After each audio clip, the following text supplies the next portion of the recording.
I went to school with someone who became a model, which was kind of a weird thing. Like to hear like, oh, that guy's a model now. It's like, oh, okay. And then like one time I saw him in line for there's like a chain. It's a small chain, I think, because it's like quite trendy, but it's always got a queue around the block. This place called like the Breakfast Club in London, and we kind of gave each other the nod, but like we'd never been friends, so we didn't, like. But it was good like measure. Well, we just didn't know each other really. But Sure. anyway, like, it was a good measure of like how trendy the Breakfast Club is, and I didn't think about that until I found like I was having brunch with my mum. She likes to go to bougie places, and we ate there, and I looked around at the other people dining there, and I was like, oh, this is like that kind of place. Actually, Susie Izzard was like 2 tables away from us. No way. There were also quite a few people who were definitely models. That rocks. That's quite funny actually, because that last night I started watching Daria. That's all on Amazon Prime. Oh, the old, yeah. Remember Daria? Like, Yeah. I used to remember when I was about like, I don't know, 7 or 8, and Beavis and Butthead would be on MTV, and I would be like, yeah, this is great, and it's just these 2 fucking dickheads, like they're the worst people, and it was so funny. And then afterwards Daria would come on, and Nice. I would think, like, I would sat there like as a babby and be like, I feel like I would really like this show if I was smart enough to understand it. And now I'm almost smart enough to understand it, and I was right. I remember watching King of the Hill as a child and being like, there's funny bits, but I don't get the hype. Like, I don't understand why adults find this so funny. And then watching it as an adult, and it's just like, holy shit, this is so fucking good. Yeah. Do you know Hank Trill, the trap album that someone released? Oh entirely in yeah, someone character as sent that Hank to Hill? me. Oh, I it's know good Hank shit. Trill. Yeah. It does make me really Jones for like a modern season of King of the Hill, where like one of them is like fully QAnon pilled, and another one's become like like one of them has read the QAnon messaging boards, and another one has read How to Blow Up a Pipeline, and they still like have beers together, but it's like it's tense. That's because they did the Beavis and Butthead. Like they revisited that, right? There was a movie recently, but then there was a series a few years back, a while back now, where they tried to like kind of revamp it, and it was kind of funny, but it was just like, they watched Twilight and decided that to get girls, they needed to become undead. It's just like shit like that, and it just like it's all just the same, like it's the same thing. But anyway, We gotta become vampires. they were like, we must become the undead. Anyway, Fucking love Beavis and Butthead, welcome to Red Planet, a weekly Call Me Roundtable show where we talk about how to make the world a better place. That's and what it welcome is. to the chat. By Welcome also becoming undead. to the welcome also to the podcast listeners and the VOD watchers and all of you out there somewhere in the future watching us like creeps. What's the most base thing you did this week, Mule? Oh, it's me again. The most base thing that I did this week, it's more tenants union stuff. Everybody comes here every week and is like, oh, Mule's going to talk about the stuff he did with the tenants union. And you're right. This week I helped some students. It is pretty based. It is pretty based. I'm not going to lie. But what's more based is I was so impressed this week, because 9 times out of 10, and it's no fault of anyone's, and this isn't like a slight at anyone who is a member of ours who we've done disputes with this, recently, who has been unable to take on their own dispute and sort of run with it. But I was there sort of leading on a dispute with a bunch of student women. And they're young women as well. I think they're only about 20 to 21 years old. And just like the tenacity of these women was so awesome, and it was on International Women's Day as well, which made it extra based. And like they all like basically met me, and we went to this like horrific pub in Salford, to be honest. Like it was actually like, oh my god, I walked in the toilet and this guy pointed at my chain and was like, I'll have that, pal. And I just said to him, bro, it's copper, which it is. It actually costs about £15. And he was like, get to fuck. So that's the kind of place it was. And we all sat in there, and we were right in the thick of it. And we were like hashing out the strategy. And one of these girls just basically went, I've got it. I'm doing it all. I'm going to lead on the discussion. I'm going to say everything that I want to say. Everybody's agreed that I know the most about this stuff, and that's how it's going to go. Like, everyone's happy for me to represent what's going on. So we went in there, and the first thing that happened is the receptionist shat herself, which is fair enough. She's only the receptionist. She didn't know what to do. We all come in there filming her and stuff with like high vises on and that, and she goes, "Oh, I've just got to speak to my manager." And then she'd come out and she said, she's in a meeting for 45 minutes. You could go and come back, or, you know, and we shut at 5 as well. So, you know, you could stay if you want. And we all just said, we're staying. And we sat in, you know, we got out sandwiches and stuff. They were looking at us going like, oh, fuck. You know, they were prepared for this. And eventually, after about 15 minutes, this manager came out, and she immediately looked at me and went, "I don't fancy being harassed by being filmed. I don't think that that's legal." Blah, blah, blah. And I was there saying, it is legal. You've got CCTV cameras in this building. It's perfectly fine for me to film you. And she just wouldn't drop being harassed. So I just looked at the members and I said, "What do you want to do?" And they said, "Are you going to speak to us about our property today and deal with it?" And she said, "I'll do my best. I'll do my best." And she said, "Okay, that's fine. We don't have to film it. We'll sit down and do it," basically. And, you know, what we say to people, what we say to tenants, what we say to our members when we're going to speak to landlords, when we're going to speak to letting agents and stuff like that, is that they will give the appearance of giving a shit when they're sort of, you know, met with collective action. They will shit themselves and go, "I've got to do something about this. I'm going to at least pretend to care." And she did, you know, and she might actually care. I don't know. But, like, you know, she sort of like said a lot of stuff and said, I didn't know this was going to happen. Oh, that contractor that you spoke to, I think we fired him a while ago. And they didn't even, you know, say which contractor it was. So she was just, you know, trying to appease them all, basically. And, you know, I think that the girl who was leading on it was so good. Like, she did a really good job of just like calming down her other housemates, because her other housemates were a bit more like, you know, mad about the situation. And obviously she was too, but, like, you know, we're talking like it's standard renters union stuff, chat, an audience at home. It's disrepair, all this kind of stuff, like leaks. Like, actually, like, one thing that I will say is that this property has leaks through the electrical fittings. Oh, wow. That's how bad and dangerous it is. So that's not good. pretty bad. You know what I mean? So this is the kind of stuff that these women have been living with for like the entirety of the time that they've been at uni since September, right? And nothing has been done. They've left for weeks without a boiler and all this kind of stuff. So, like, you know, this one member was really, really reserved in how she dealt with it. It was super impressive. And they ended up basically negotiating with the letting agent, saying, "You've got to come out to our property and we're not budging on this compensation. We want compensation." And I basically just didn't have to do anything. I just kind of had to be there to, like, facilitate it, you know what I mean? And just be like, yeah, you know, you can do this, let's do it, let's go. And that's it. So, you know, did I do something base this week? No, actually what I did was just sort of, you know, show up and watch a bunch of other people do some base stuff. And but that's like, you know, like that's an important part of it, because if they just show up by themselves, then, you know, they can't get an appointment, or, you know, like, exactly, they get told to come back later or whatever. Yes. But yeah, people showing up is what helps reinforce their position. Well, actually, that's a really good point, Tim, because one of the other MSOs was talking to me this week, because he's a trainee MSO that we've been training him up, and he took on his first dispute this week, which was really cool. It was really good to see. And what actually happened was the member who had the dispute actually got his dispute resolved without us really having to do anything. And I said, "That's great, dude, amazing. But we got a win." And he was like, "I don't understand what you mean." And I said to him, "Listen, the mere fact that we exist and the mere fact that we reached out to this member and empowered him to take on his own dispute means that we probably likely were the only reason that he felt empowered anyway to even try and get something out of this housing association." Right, exactly. Do you know what I mean? Sometimes it's just being there and existing, and that will actually, like, you know, give people the sort of empowerment that they need to go, "Oh yeah, I should ask for what I deserve." But anyway, stay tuned for that. Obviously, I'll update you on that if anything comes of it. It'd be great if our members get their compensation. But let's move on and ask our comrade Tim, what was the most base thing that you did this week?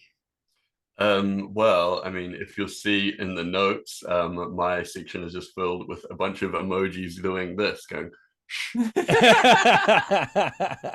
Um, so yeah, I'm gonna what's the American thing? Plead the fifth? Is that the right Yeah. thing to plead? Yeah. Yeah, that's it. Um, right, and I'm gonna deflect over to Soph. And yeah, what was the most base thing that you did this week? Excitingly for how cool and based the show is, I also can't talk fully about the most based thing I did this week. What?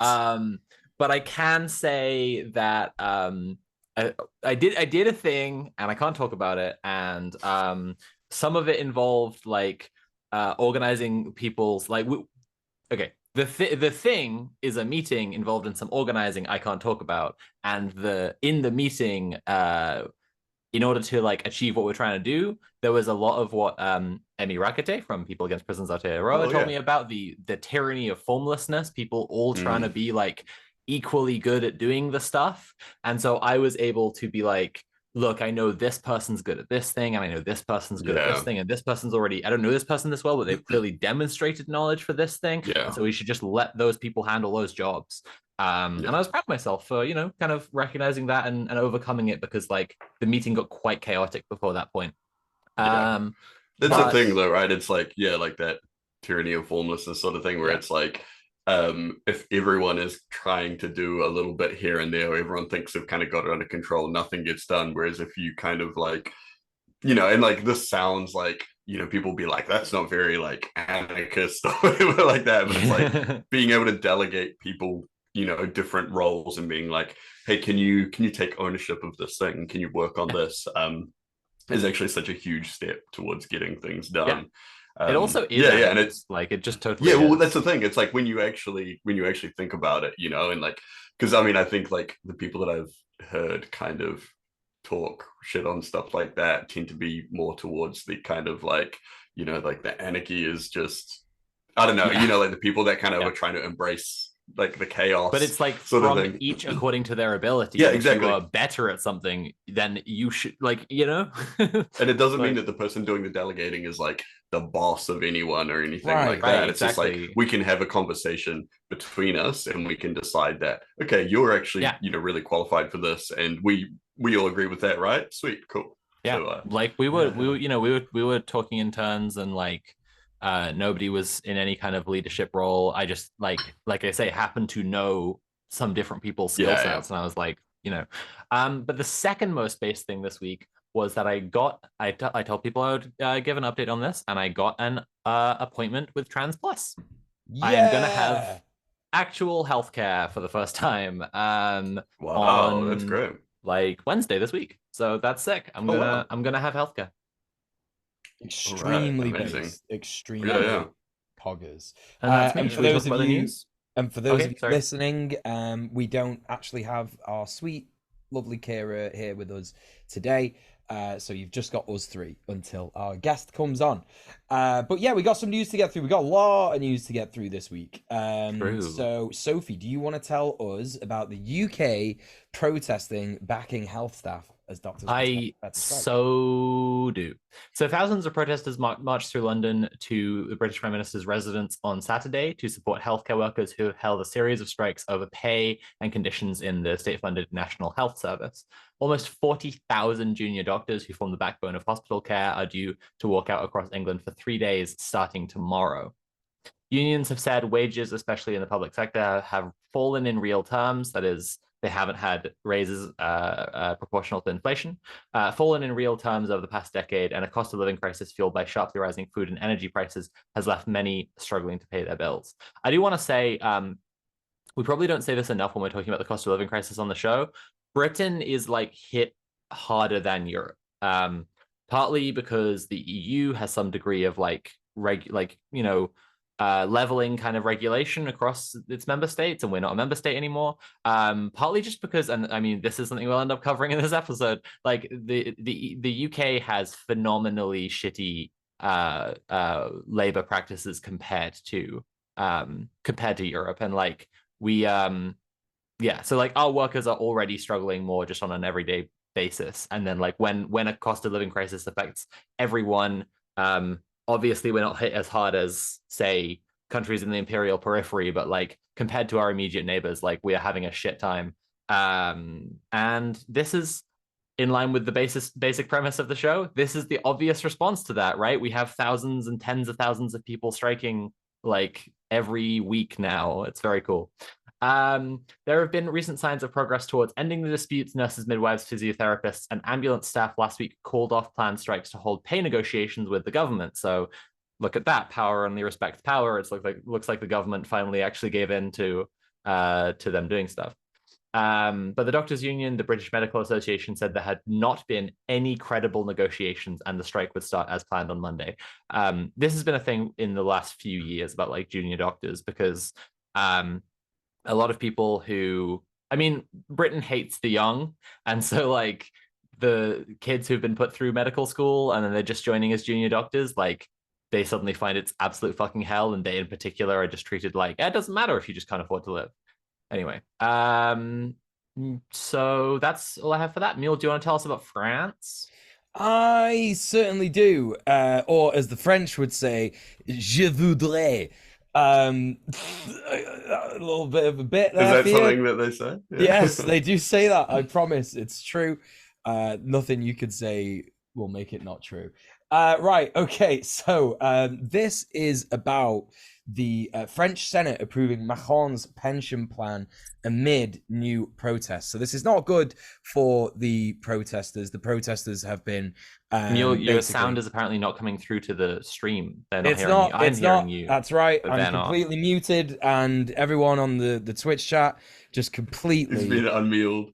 They just missed my amazing joke, and it's true. Mule was showing us how much French he knows, which is going to be really useful because this episode is largely about a French guy. It looks like the members of the Twitch chat are going to have to go on the podcast and listen to it and leave us a 5-star review about why it's so good and why that joke was so good. Anyway, what I'm talking about now is France. It's France. We're talking about France. Basically, this is about the French Senate approving Macron's pension plan amid new protests. This is extremely unfortunate, as we were covering last week. I believe the protests are taking place because the French government have planned to up the pension age, and it's not good. It's no good. Extremely unpopular pension reform plan. It's being touted as here in the Al Jazeera source that we've got. Senators basically voted late on Saturday to adopt the reforms by 195 votes to 112, bringing the package, whose key measure is raising the retirement age by 2 years to 64, becoming closer to the law. Again, let's just think about that in the grand scheme of things. What's the retirement age in America? It's like 70, right? 72 or something. The retirement age in the UK is like 68. Like we kind of need to sort our shit out, really. This is how the French respond to the the retirement age being up to 64. Yeah. We gotta sort shit. Tim, what's the I was just looking. I don't think there is. Yeah, I don't think there is a set retirement age. I'm just looking now. Yeah, there's no set age for retirement. Yeah. But the common age is 65, they say, because that's when you qualify for superannuation. But right. Yeah, okay, cool. Okay, all right. So now that the Senate has adopted the bill, it will be reviewed by a joint committee of lower and upper house legislators, probably on Wednesday. If the committee agrees on a text, the final vote in both chambers is likely to take place on Thursday. So we at Red Planet will be checking out the result of this next week. We'll inform you on that. Yeah, I think it's really worth saying that like the ways that like protests, marches, and union strikes work in relation to like the state trying to pull shit like this is when you're protesting that they're planning to do something, that's the threat. Like you're saying we're doing this much to show how angry we are, and then like if you try and pass that bill, it's gonna come back to bite you. And so like the fact that they're trying to push ahead with it anyway, it could be about to pop off really, really hard. Yeah, it really could. It really, really, really could. Let's see what else I've got to say about this topic. Unions, which have fiercely opposed the measure, still hoped on Saturday to force Macron to back down, although the day's protests against the reform were far smaller than some previous ones. According to figures from the Interior Ministry, 368,000 demonstrators marched through various cities on Saturday. Authorities had expected up to 1 million people. Where did I miss that? Take part after a record 1.28 million people rallied in the streets earlier in the week. In a joint statement, the French unions, maintaining a rare show of unity since the protest movement was launched at the end of January, called on the government to organise a citizens' consultation as soon as possible. A thing that I think is really important to note is just how horrific and violent the police are towards French protesters, despite this being like a common thing. If you check out Popular Front, this is just a personal recommendation, not a Red Planet recommendation. But I follow these guys on Instagram called Popular Front, and they have a lot of videos of like, you know, protests and uprisings going on. I'm not making this a Red Planet recommendation, but I would also personally recommend them. They're really cool. Yeah, there you go. I've seen some of the stuff that I've seen of them has been pretty good. When I first saw them pop up, I just from the aesthetic, I was like, "Oh, is this going to be some weird kind of like, like is this going to be like Grey Zone 2 or something like that?" It is like that, yeah. It's worrying. Yeah. But yeah, when you actually watch it, it's like, oh no, actually no, this is pretty good. they cover really base stuff like this, and one of the videos that I saw them post recently was all the cops in like, you know, in Paris, like descending upon the protesters and just beating the shit out of them. Do you know what I mean? Like it's so obvious, like the violence, like they're not even hiding it. They're just like, yeah, we're gonna beat the shit out of you, and they run at them with the batons.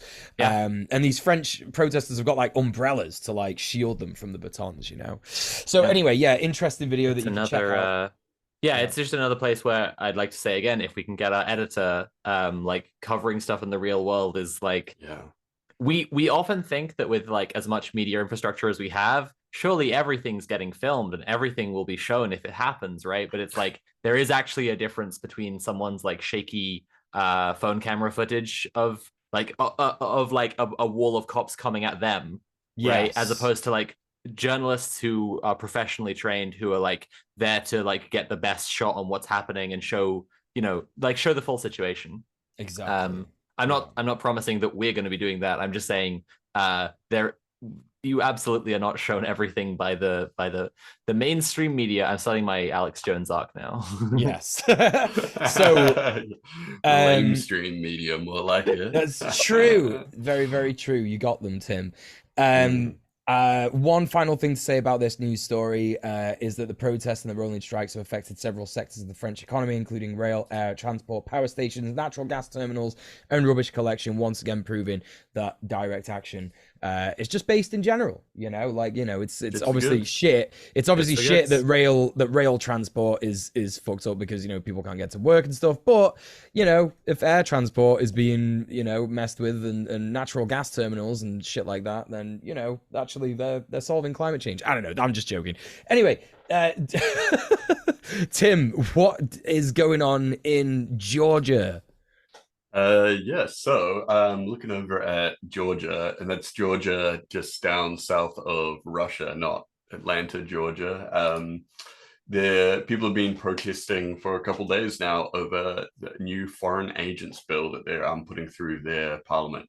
So the Georgian government is the government itself is quite pro-Russian, and they brought in a draft for law that basically would make any organization that is receiving funding from organizations outside of Georgia, they will get branded as foreign agents, you know, like, and this is like not just, you know, some InfoWars guy being like, they're foreign agents. This is like legitimately like they will be designated by the government as like a source of foreign interference, which is like pretty wild. So protesters and the actual like in-house opposition party have been kind of pushing back on this, and they're saying that this is like, you know, because they have a lot of NGOs that do like charity work and kind of stuff in Georgia. So they're saying that, well, if you do this, then they all immediately have to stop work, you know? And I mean, like, for the pro-Russian government that could obviously be like a move for them, to like increase reliance on Russia and stuff. But anyway, so the bill got voted down in Parliament because of like the huge kind of outside pressure. Mm. People literally like throwing molotovs at the police and all this kind of stuff, like very like very dystopian street battle kind of stuff, like. And like the riot police had out all their tear gas and the high power water cannons and stuff like that. But Yeah. so the main political party, the ruling party, the Georgian Dream Party, Oh which is wow. like very like Normal okay, name. Wow. right? Yeah. So normal. Whose name is Irakli Kobakidze, I think. I'm not sure, how to pronounce that. And he just doubled down on it after all of that, which I think is like a very typical kind of quite reactionary thing, like when they do get like severe pushback. But yeah, so like his statement was being an agent is shameful no matter whose agent you are, and referred to NGOs working inside Georgia as agents of foreign influence. So Oh he's my kind of God. just like, this is kind of similar to like the narrative that a lot of people were pushing in America that has kind of spread abroad about the like everyone's an outside influence, Yeah. everyone like Yeah. and this is a thing that like we've seen in the past with like fascist parties and everything, even like like the Nazis and stuff like that. Any opposition to them was like, it wasn't from the good people of the Yeah. homeland, it's from the outside influence. I find it kind So of interesting how it's spread in conspiratorial thinking. Like, it's a very classic and old anti-Semitic accusation to say Yes. that yes, like absolutely. Jews have a second loyalty, and Yeah, they're not invested in the country that they live in. And now it's like they say that about everyone that they don't like. Yeah. But I guess yeah. still Jews the most. Yeah, Mhm. yeah. It's wild. They always manage to bring it back to, like some kind of anti-Semitic. Like it's like all of these things. Like you pull the thread long enough, and it just always comes back to anti-Semitism. It's like it doesn't matter if it's Pulling the like, mask off the Scooby-Doo villain. Oh my God, yeah, you hate the yeah. Jews? Like I racism, couldn't tell. transphobia, all Wow. this kind of stuff. Like you just keep Yeah. pulling on it, and then it's like it's only a matter of time. And it's like it's Yeah. fucking wild. Like why that whole things.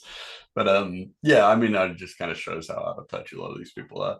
Yeah. But yeah. So and Georgia, like the actual working class people of Georgia, super worried because obviously the situation with Russia and Ukraine and stuff. Like as soon as that kicked off, Georgia, because Georgia is a small state, like right at the Mm. bottom of Russia. They're a former Soviet state, and Yeah.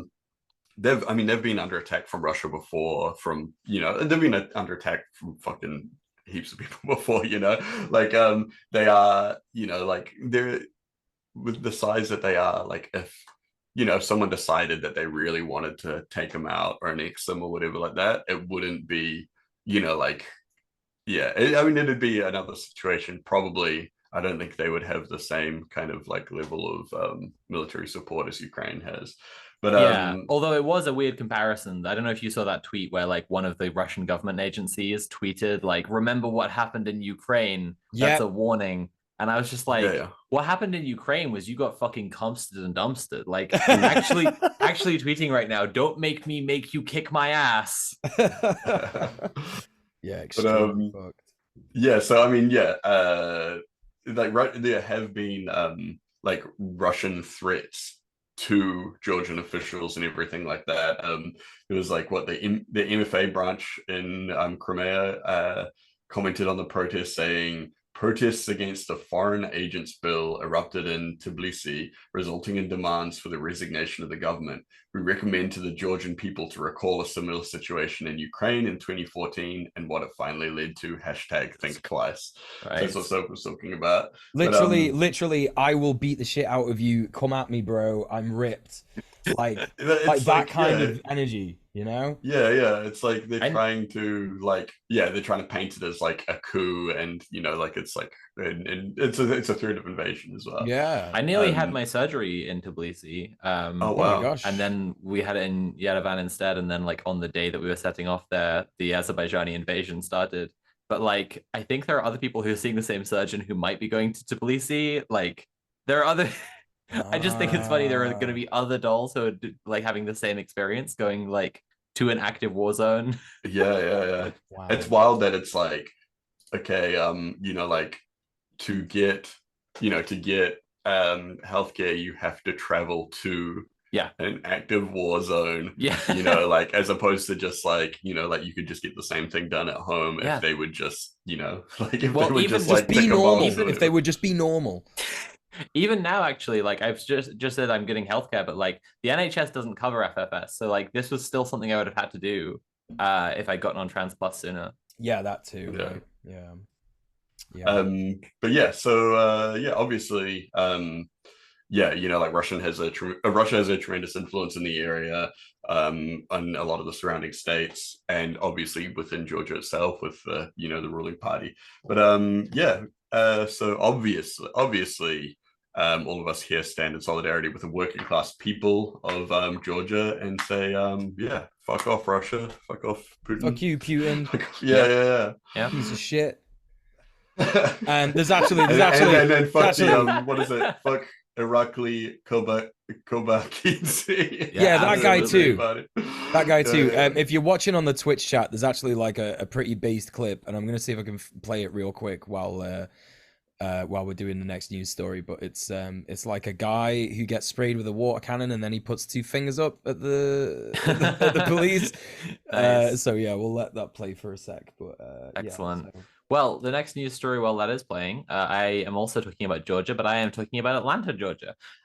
We've been covering in recent weeks the Stop Cop City or Defend Atlanta Forest movement. They are synonymous. They are like, because if people aren't familiar, the Willownee Forest next to Atlanta is scheduled to be like fucking bulldozed, basically, so that they can make a mock-up of a poor neighborhood for cops to like go and lop in, basically.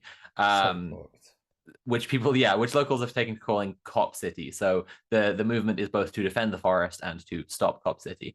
And it's drawn a lot of attention this week because it was having its week of action. So there's a lot of stuff to say about what they've been up to. There's been fantastic reporting by Unicorn Riot. If people want to check them out, they've been doing like fantastic coverage of everything happening with that movement, and they have like a comprehensive rundown on their website.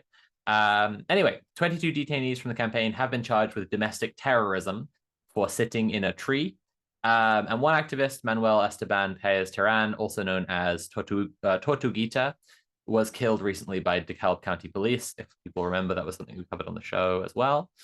As part of the week of action, Tortuguita's mother gave a speech on the police murder of her son, led a vigil and a march, singing No Pasaran with the other marchers. It's worth a watch. It's also absolutely heartbreaking. Activists also staged a noise and music demonstration outside DeKalb County Jail where their comrades are being held, the ones who've been charged with domestic terrorism, and prisoners could be seen waving to the crowd from inside through the like tiny little windows. There's some footage also Unicorn Riot where like you can see these tiny windows they've made so that like prisoners can like I guess get natural light but they can't see out or anything, and they've clearly like climbed up there to just like wave through the tiny little slit.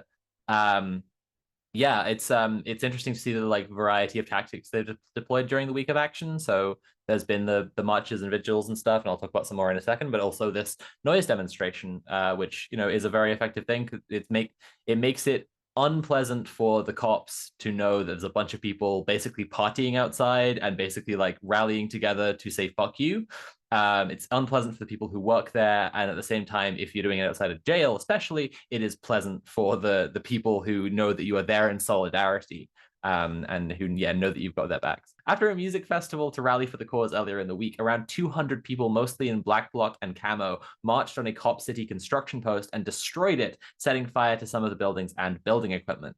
There's great footage you can see of that happening, but basically yeah, people were covered up. They were anonymized, and they led like about 200 people. They had like little makeshift riot shields and stuff, and they stormed the construction post. And then yeah, they burned it the fuck down, which was fantastic. The police obviously like charged in to try and get the people responsible, but they couldn't get the people responsible because they police are laughably bad at their jobs, and if anyone else were as bad at their jobs as police are, then the police would be called. Um, police response has been both tyrannical and obtuse. They've grabbed anyone they can catch and they've imprisoned them without evidence, as well as reportedly clamping out of town vehicles they spot in the area, assuming them to be activists who've come to join the week of action. So I've seen some pictures of this, like cars where they've had them clamped because they're like, this must be some leftist who's been shipped in by fucking Soros. It can't be that like all of the people who are mad at us are the local residents who will be directly, like most directly hurt by there not being a forest and being a huge cop training facility. It couldn't be that the people who live here are angry. It must be out of towners. That said, there have been people showing up in solidarity from other places, which is really cool. A lot of like abolitionists from around the country have actually driven in or howevered into to Atlanta this week. One sheriff was seen pointing a loaded gun into a bouncy castle. I really, this is like, the police are really in like a field of rakes situation with this, where they've just fucked up so many times through this whole thing. They know that they're like the mass crowd of people that they are battling are organizing under the principle that ACAB. And then everything single thing that they do in response is just like proving the point. Like they already killed people and then like working this basically the same case. They're like pointing a gun into a bouncy house. Awesome. Yeah. Kathy Likes, mother of another man murdered by police in Georgia in 2017, also joined the protesters and delivered a very powerful speech to protesters and police describing how her son was killed. She ended out her remarks by saying ACAB. And that's nice. The week of action for now. I think there might be more to follow up on next week, as a lot happened and people are still kind of picking over the full details. Mule, do you want to tell us about Yanis Varoufakis? I do, yes. So this next story is about Yanis Varoufakis. He was the former Greek finance minister. And he basically got attacked by what he called, he said that they looked like hired thugs. But he was attacked in central Athens. It was a very brazen sort of affair where, these guys just sort of came up to him in, I think, broad daylight, leaving him with cuts, bruises, and a broken nose. The men who attacked Varoufakis accused him of being responsible for the austerity policies imposed by the EU after the Greek economic crisis between 2010 and 2018. In fact, Varoufakis fought against European austerity in Greece during his term as a finance minister. The attackers also filmed the assault. I didn't know that. I didn't know that they filmed the assault. Oh, yeah. So his involvement with DiEM25 began when he was invited to coordinate socialist resistance to the rising far right across Europe. And since then, he has increasingly become a target of far right actors in Greece. Greece has recently seen near daily protests after a train collision on Greece's recently privatized railroads left 57 people dead. Funny that, isn't it, audience, how, they privatized the railroads and then there was a fucking collision and 57 people fucking died. Anyway, protesters blame the management of the train system for the crash and believe that it wouldn't have happened if the rail were not privatized. I'm inclined to agree, to be honest. Varoufakis said on Twitter that the men who attacked him looked like thugs for hire. We can quote him saying that.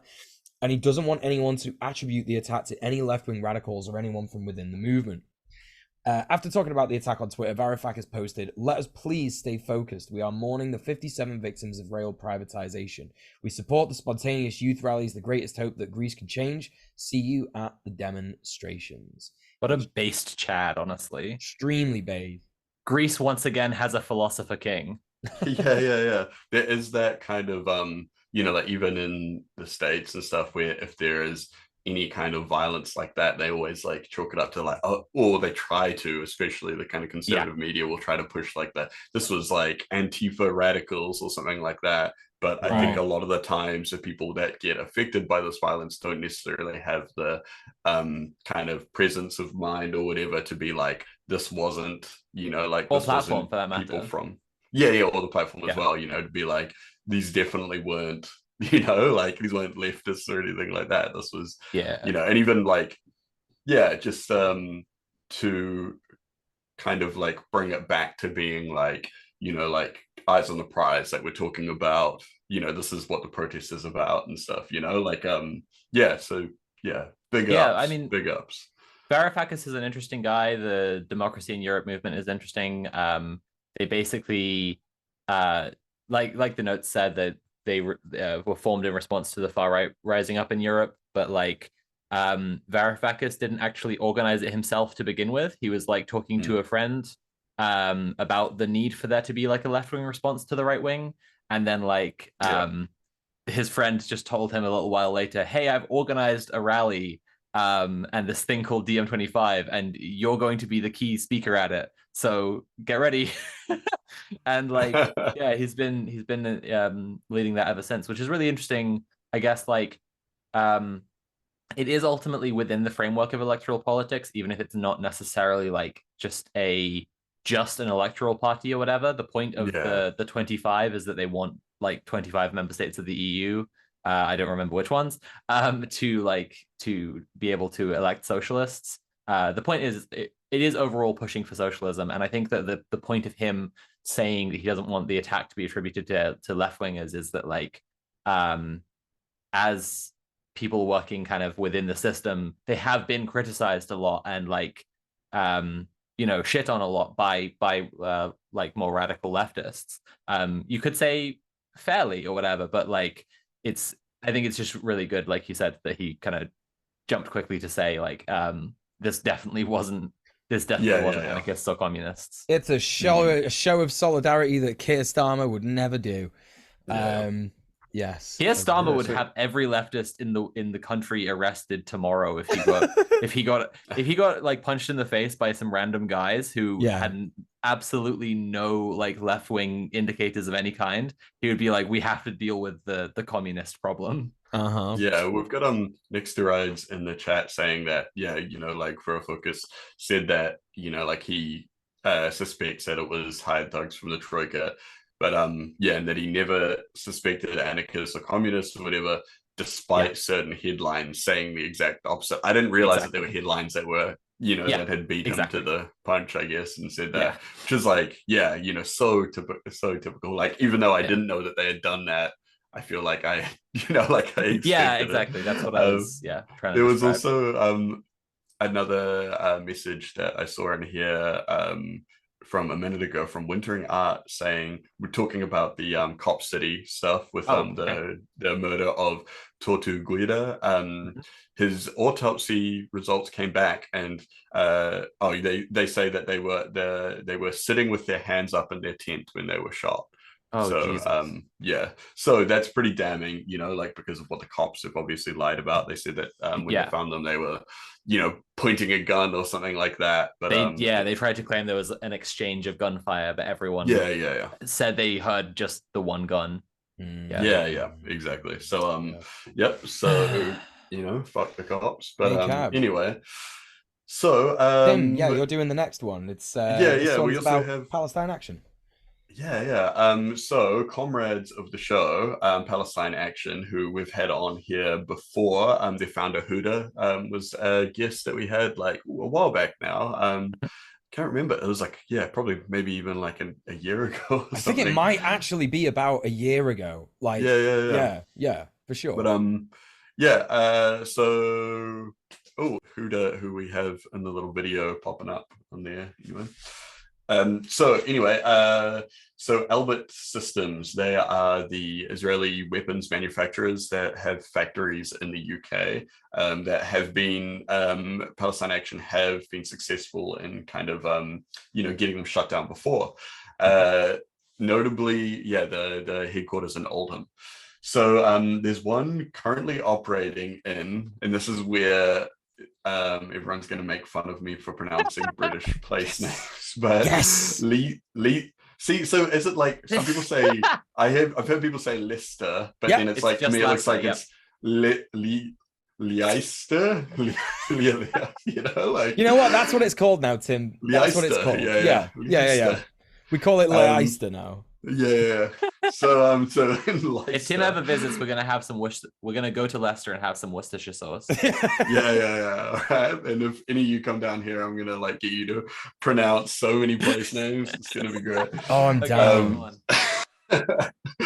So they put out a call on social media to get as many people in the UK involved as they can. The plan is to build local support in the area as well. So as I've done in previous locations, and if it goes anything like their other actions, the Leicester arms factory may well be closed down the next time we update, and hopefully next week. Because this is what happened last time with the one in Oldham. Basically, it was just they drew enough attention to it that that Elbit were like, oh shit. Like they kind of like they get by because nobody knows what they're doing in these buildings, so as soon as everyone goes like, hey, this is where they build the things that go and kill children in the Middle East, like a lot of locals start going like, wait a minute, like we don't want that in our town, like we don't want you there, like and so just the kind of strength of exposing what they're complicit in is generally enough to kind of get them out of there. And it's like, like a lot of big companies say, well, but they'll move along, they'll find somewhere else, but it gets to a point where it becomes too expensive for them to do so. And that's the thing. It's like, it's for them, it's not about the morals of being like, oh, these protesters have made us rethink things, and actually child death is bad. Like, it's to them, it's just like, oh no, child death is becoming an expensive industry, and so we need to cash out and switch to something else. If an executive from Elbit ever said you can't put a price on the life of a child, and there's no equivocating like profit with human life, it would only be because saying that would be profitable for them to say. Like, yeah, absolutely. It's never going to be like a revelation they have. When we had Huda on, she was telling us about like stuff they've done where like Elbit are cowards, and they have just like fled at the mere sight of trouble a couple of times, as far as I remember. And also like Huda was definitely telling us about how they've downscaled who actually works at the factory, because it was really easy for them to like find people who work there who are normal people and be like, hey, you're making weapons that kill like Palestinian children. And then they were like, oh fuck, no, I don't want to do that, and they all quit. And so like it's gotten to a stage where they have to hire like someone who's already got awful cop brain. I think she was saying they like seek out to hire like vets and stuff. Yeah, that's right. Basically like oversee a mostly automated factory, but it's still like really expensive for them to have to move that around and try to find new people all the time. I think that says a lot about alienation, because it's kind of like, I think a lot of times what people don't realize is how what they do contributes to the system and imperialism itself. For example, I met one of my partner's friends a couple of weeks ago, and I hope she's not listening and doesn't get offended, but this is what I actually think. So there you go. But she was saying that I'd really like to get involved with more leftist things, and I'm moving down to London, so I wonder if you've got anyone that you want to speak to and stuff. And I was like, yeah, check out these guys. And then I mentioned Prisoner Solidarity Network, and she said, oh, well, I think we should still have prisons, just for safety. And I was like, okay, I'm not gonna say anything because that's okay. Who will keep us safe from the prisons? Right. I know. Yeah, like this is something that maybe this person's not ready for, because then she proceeded to tell me that she actually works for the prison system, doing admin. Horrible. And it's Jesus like, Christ. yeah. So how? Well, she should watch our episode with the Prisoner Solidarity Network. Should. Like hearing about the conditions inside, it's fucking atrocious. Yes, it doesn't matter how much you think your role is removed from the actual punishment of working class people, marginalized people. You are part of it, and you are, it's so I haven't read Bullshit Jobs, but it's the only place that I knew Graeber of. Graeber, everyone drink, or don't drink, actually, because it was me that mentioned it first. Like, I knew about the book Bullshit Jobs before you'd ever mentioned Graeber to me. And I was always fascinated with the idea, because it is like, and what does he say in that book? Like 20% of jobs in reality are the things that keep us going, keep the world going, right? Yeah, so some very small fraction, which I think we saw under the pandemic, right? Very few people had to go to work. And it's like, so... and then just in thinking that, then it makes you think like, okay, so then I don't know, Graeber probably, I don't know how anti-prison Graeber was, probably quite anti-prison, based on what we know. Smidge anti-prison, yes. Smidge anti-prison. So like, also like just a little attaching those kinds of jobs as well, like prison-based jobs, so screws, orderlies, admin people, like all these different sections of it as well, they're all bullshit jobs. And it's kind of like, I really think that people just get so far removed from how they affect the system, and that's by design, right? That's the alienation. Like I don't know if that's specifically what Marx talks about, but it is certainly something that, like, people just do not think about. They just don't think about how they contribute to it, people suffering whatsoever. Absolutely. Anyway, that is the end of our news segment. And just before we bring in our guest, I think it's important to remind everybody that Red Planet is a show. It's a show that has a guy. He's called Conrad. He's in the background, and he does lots of cool stuff. If you were wondering how it was you're hearing us right now, it's because this is a show. It is. It's true. And Conrad is our producer. He's a great guy. We love him to bits, and we feed him lots of nice things now that we have lots of lovely patrons. We would also like to feed him patrons, actually. We do. He's an eldritch abomination we keep in the dungeon. He devours patrons alive. So if you want to become the next sacrifice, please consider becoming a patron. This is sarcasm for anyone who can't read that kind of stuff. But anyway, the next goal that we've got for being for our patrons, our lovely patrons, whatever you want to call it, patrons, if you're French. It is I think £914 per month, which is $1,000 a month, and I think it's like, what did we work it out, Tim? Is it 1600? I think it's $1,100 a month, but for $1,100 in the UK, in the US. I'm sure like the different currencies just wrecks the little bar graph that they give us, because it's like it seems like in New Zealand dollars it's just like wildly off what everyone else is always talking about. For sure. Take your word for it, I guess. But when we hit that goal, we're going to be able to get an editor. And as I was alluding to earlier, there's some in the field journalism we'd really like to be able to do, and we currently can't do that because we can't get because this thing happens where you point at a camera at the thing, and not all of it is actually what you want to show. We want to hide all of the stuff that disagrees with our agenda, obviously, and we need the editor to cut those bits out. Yes.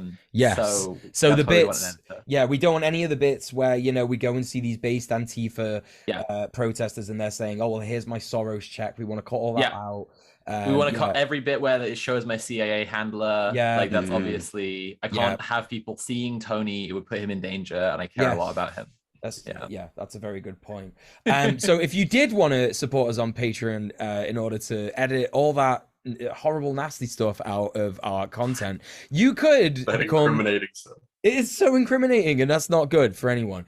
This is also sarcasm for anyone who can't read it. This is that you can become a Sprite if you want. That's £2 a month or $2.50 a month, I believe. You could get started with your support for Red Planet by becoming a Sprite. Benefits include the sacred and forbidden knowledge that you're helping the Red Planet team, early access to VODs, access to the Red Planet Discord. That's correct. You will be supporting us in that way.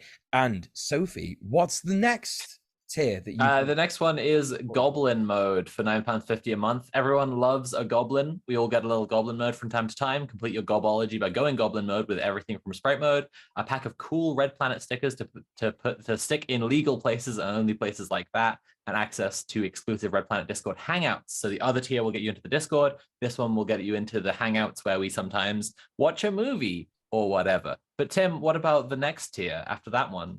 So the next one up is Beast Mode. So I'm going to read it off the screen. So £19 a month in your United Kingdom Brit pounds. Yeah, $38 in our money laundering tokens. And I think it's about American $20, right? Like it's around that, yeah.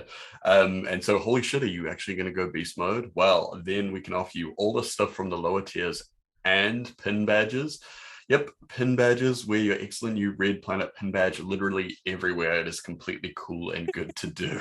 So yeah, that obviously includes all the Discord stuff from the earlier ones. Plus, the pin badges. What about Mule? What's the final tier? Well, hang on. The final tier includes the special thanks. So you save that for the end of the show. Yeah.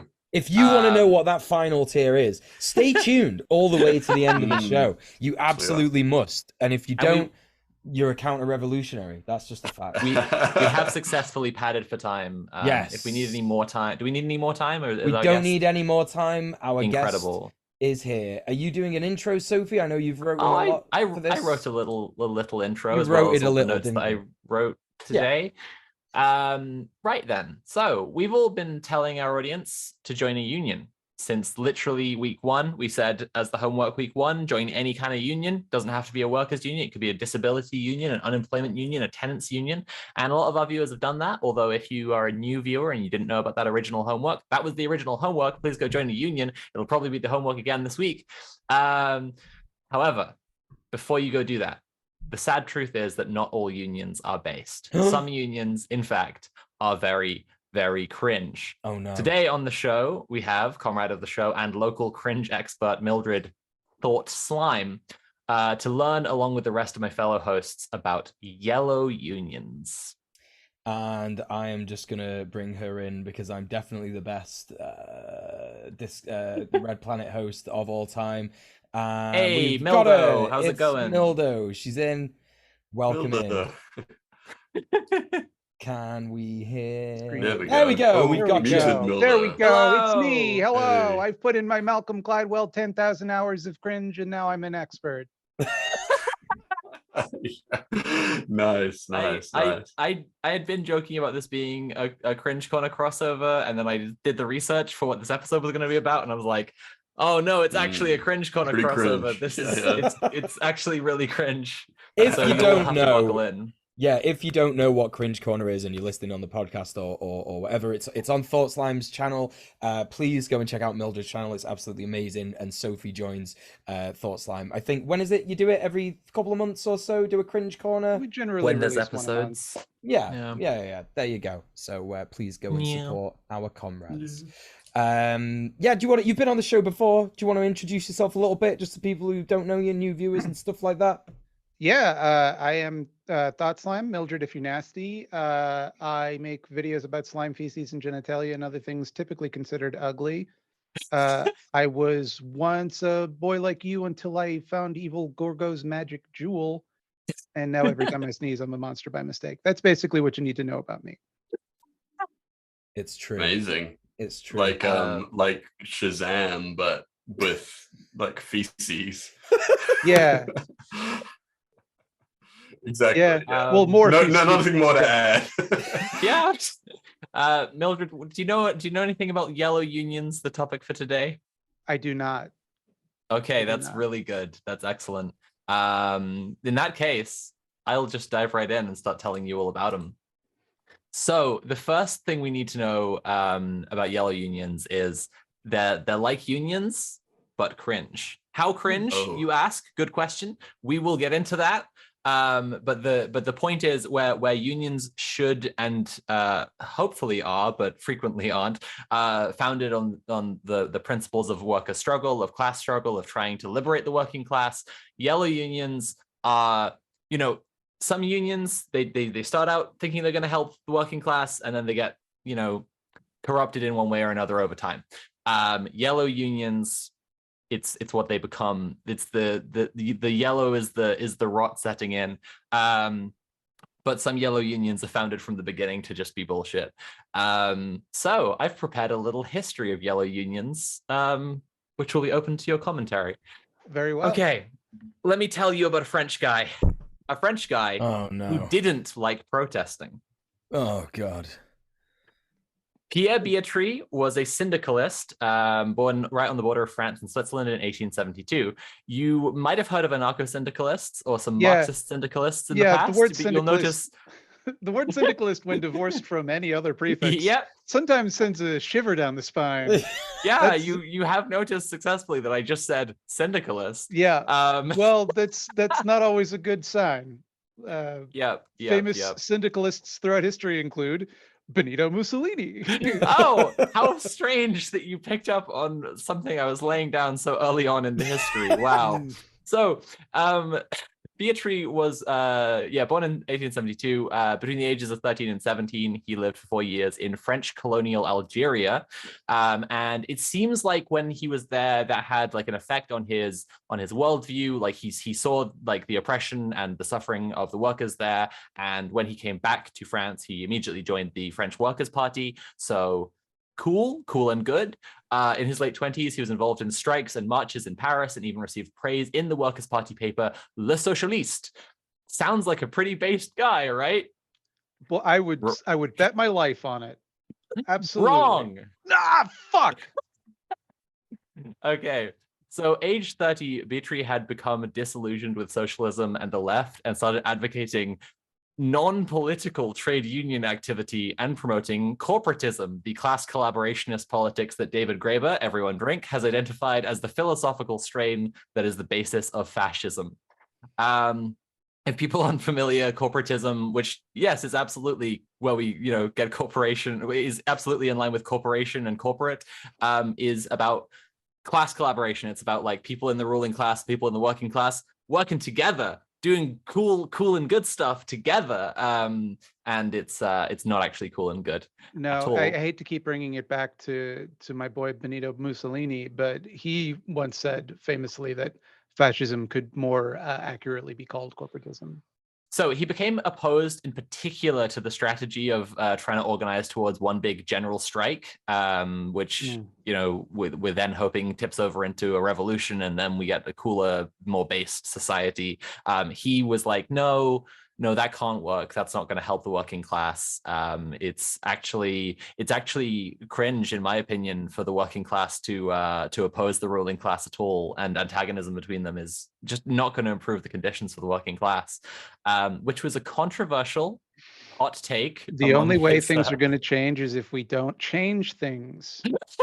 It's the only way to make effective, positive change. Yeah, exactly. And yeah, so basically he was like, it's this antagonism isn't helping, but actually he was probably just scared by union militancy, because around the same time, the Confédération Générale du Travail, which is basically the General Workers' Union of France at the time, they were actual based socialist chads, had been ramping up the militancy, and like, it's this thing, like we were kind of seeing a bit of this with Judas and the Black Messiah when we watched it the other day in the server. Like as an organized body like increases in size and increases in power, they're able to do more stuff that's like nakedly antagonistic to their enemies, right? And so was the case for the workers of France. So they started like smashing in windows, and like I don't know if they were attacking capitalists, but like they were certainly engaging in a lot of vandalism. And the same thing, like seeing that the organized working class were like defending themselves from capitalism, did push other kind of conservative workers to the right around the same time. And it's important to note that there were kind of a group of people he could appeal to. But Bietri was particularly incensed by, oh no, property damage. So he left the Workers' Party in 1902 And then he founded the Fédération Nationale des Jaunes de France, which means the National Federation of the Yellows of France. So To we have our signal name. their commitment to cowardice or Piss, maybe. Who knows? piss. No, there are actually a couple of theories about the name. One is that because he was like deliberately partying with the socialists, it was yellow as opposed to red. But Although yellow, it's there is no Yeah, color yeah. scheme that makes yellow the opposite of red. But it's another color, right? Yellow is the other color in the Soviet flag. Well, this was 1902, so the Soviet flag wasn't there yet. Sure. But well, the other story, and you can choose to believe this one if you prefer it, is that basically when he started organizing this group, I don't know if they had a name yet, or if they just called themselves like Scab Crew. I don't know, but they had managed to get like a meeting house, so they're having regular meetings, and workers from the General Union just came and smashed in all the windows. Based, and then so according to the story, they used yellow paper to cover over the windows, so then the kind of whole building from the outside was all yellow. Yeah, and I don't know if that's true. I do like an origin story for their name that is about how they got their ass kicked. Yeah, it really is perfectly in line with people who just name themselves after the color for cowardice.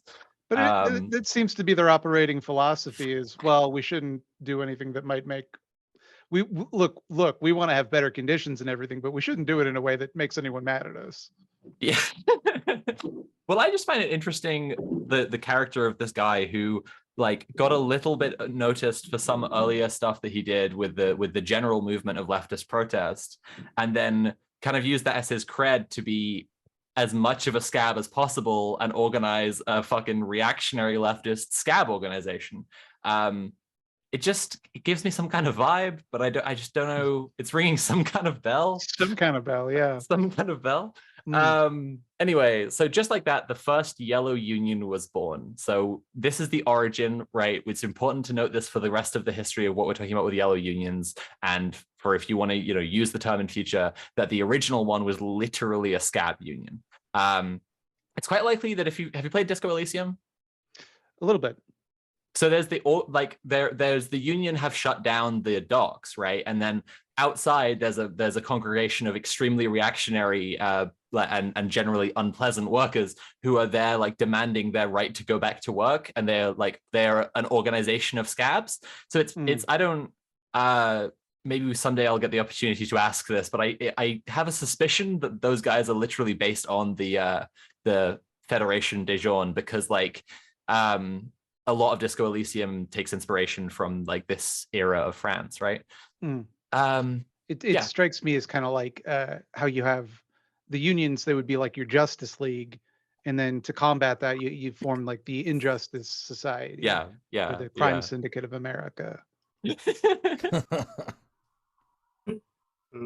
Nice. I don't know. Beatrice's syndicalism I find so strange, because syndicalism at root should be organizing industries, and then there's industries working together for the greater good. And at some point he was like, what's a really important step in that process is the working class. They're really helping.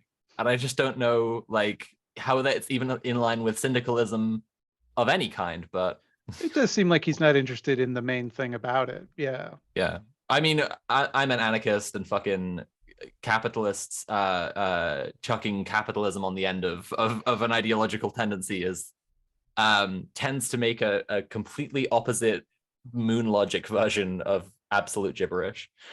I'm a classical capitalist. I believe the capitalist should belong to the working class. Where was I?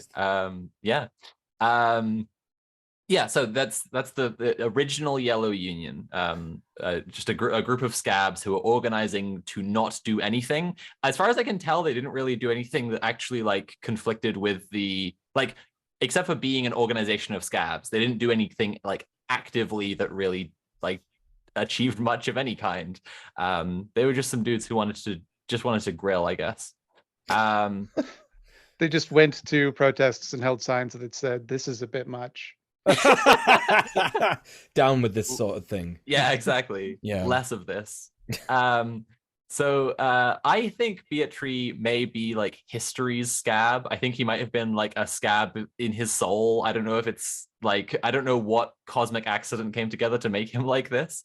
But I'm saying that because as well as organizing the Fédération des Jaunes, he also defended, he also at first defended Alfred Dreyfus during the Dreyfus affair. So if people don't know about the Dreyfus affair, basically this Jewish man was, or a guy with Jewish ancestry was accused of stealing national secrets. And it became a massive scandal around France that like anti-Semites used to leverage more anti-Semitism.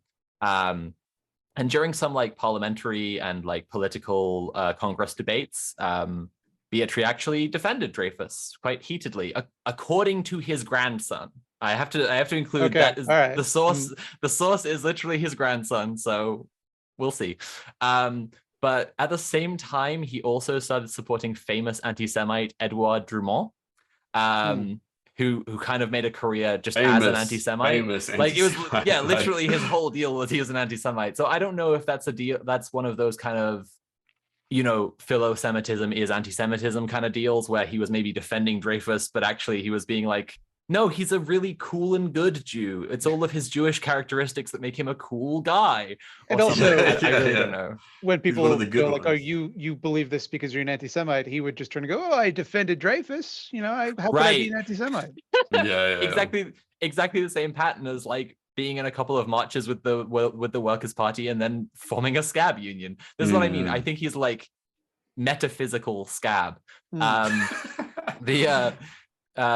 The Jean movement, and Wikipedia here says surprisingly, but I don't know why, also won the support of several hardline conservatives who are like well-known conservatives in the public sphere. So strange that.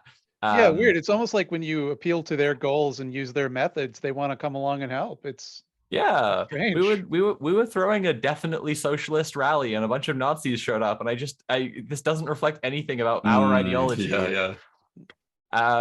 Right. So Pierre died in... Sounds kind of familiar, but yeah, rings a bell.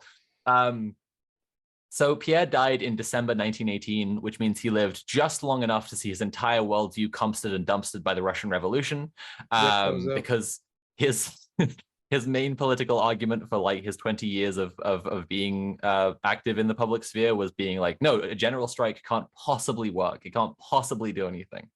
And yeah, just to like, this is the end of Beatrice's life, so his involvement in this history. But there's a small footnote that so he died in Saigon. He'd moved to Vietnam, which was at the time still a French colony, and his grandson again says that he had fallen for another woman, and I don't know.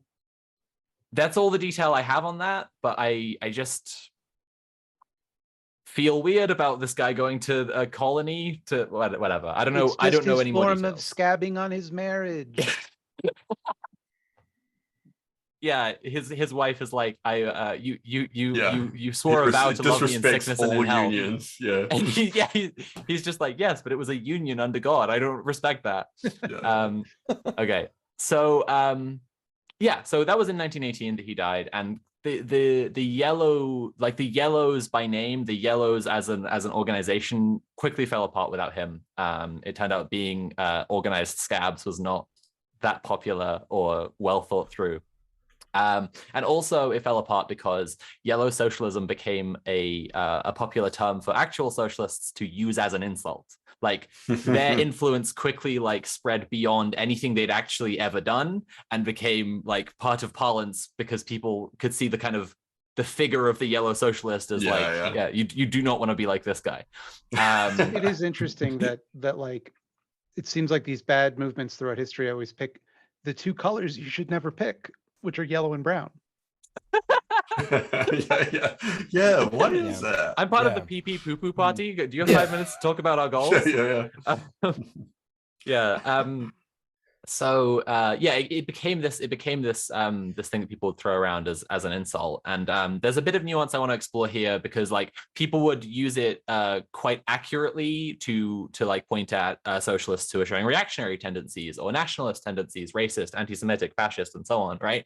And that is all completely in line with the original Yellows. Beatrice did a lot of like flag bashing or whatever.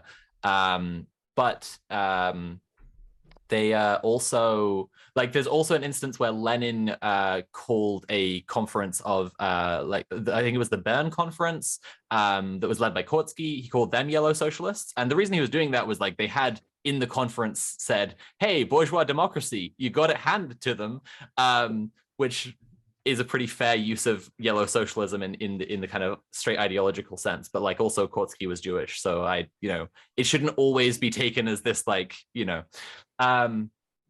so we have the origin of yellows and yellow socialism. Despite it becoming unpopular to call yourself a yellow, this definitely not fascist strategy of co-opting the aesthetics and rhetoric of working class socialist organizing was picked up all around the world by bourgeois ghouls trying to squash worker power. Mildred, you look like you ever thought about that. No. It's just get the weirdest sense of deja vu. There must be a glitch in the matrix or something. It's gotta be. Yeah, they changed something. Yeah, exactly. It's like you founded a movement that is literally the beginning point of it is just like co-opting socialist imagery.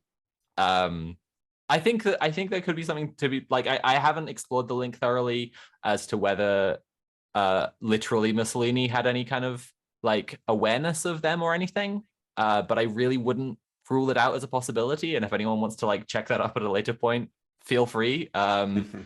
Yeah, like it's just interesting how far back this strategy seems to go. That the minute people come together and like, well, we should use our collective power to like change society for the better. There's always some guy who's like, yes, totally on board. But what if instead of making it better, we made it the same? What if we made it my idea of what it already is? Yeah, exactly. What if I vehemently defend it staying the same, but the same actually means like more of all of the things wrong? Yeah. There's like Fanon wrote a lot about like the way that like when you're like building a movement or whatever, you need to like, be very firm and very focused on like internationalism and socialism, like these things, because of how easy it is to kind of co-opt, especially when, because he was talking from the position of like, like the movements of like colonized and like like Black people kind of establishing their own form of like nationalism in opposition to kind of hegemony or whatever. So for him, he was always like, okay, but like this is what we're doing, but this is what we have to look out for, like this is the trap, and it's always like over and over again, it's like people are falling in the trap, but it's I guess it's the bit of a tangent, I suppose, but it always surprises me that people will fall for the idea of like, you're saying let's not do the thing that I want to do and claiming that's how the thing I want to do is done. Like when defund the police was a very popular slogan. I remember people saying it was going too far, right?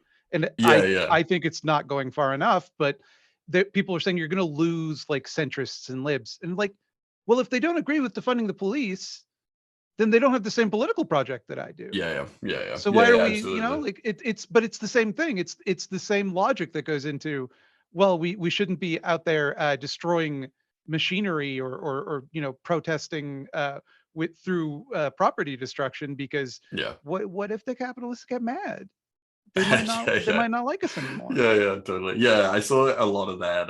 Particularly during like when things were kicking off with the George Floyd kind of uprising and stuff, and a lot of people being like, okay, well, like when we say defund the police, we don't actually mean like defund them. What we mean is to I hated that shit so much. They're like, well, what we need to do is we need to empower police unions further to when I say defund the police, I actually mean abolish the police and abolish prisons and form a little zoo where billionaires are kept and they have to enact ironic punishments based on the things that they did to workers. That's what I mean when I say defund the police. We need to create a hell dimension specifically for police. That's what defund the police the beginning of Superman the movie where they put Zod and his cronies in the little thing, right? That's what I want for Elon Musk and Bill Gates. I know it's the Phantom Zone. I'm just trying to But the chat, you know. Oh, you're We're relating to the abolishing regular people. prisons with a caveat of strange crystal prison dimensions. Sophie's That's the been one Sophie's we're been allowed. very kind here and saying that she needs to explain it for the chat, when actually she means DJ Mule. That is true. So I have not seen Superman, nor will I ever watch it. Well, if you want me to explain in depth the mechanics of the Phantom Zone, just let me know anytime. I'll let you know. And Is it called by Phantom saying Zone? That sounds sick as hell. Yeah, it is. Yeah. the Phantom Zone sounds like a place I would like to be honest, but I'm guessing from the vibe it's a place that no one wants to be. Yeah, it's super sex. It's a bad place to be. It's Okay. in between space and time, and just yeah. There you go.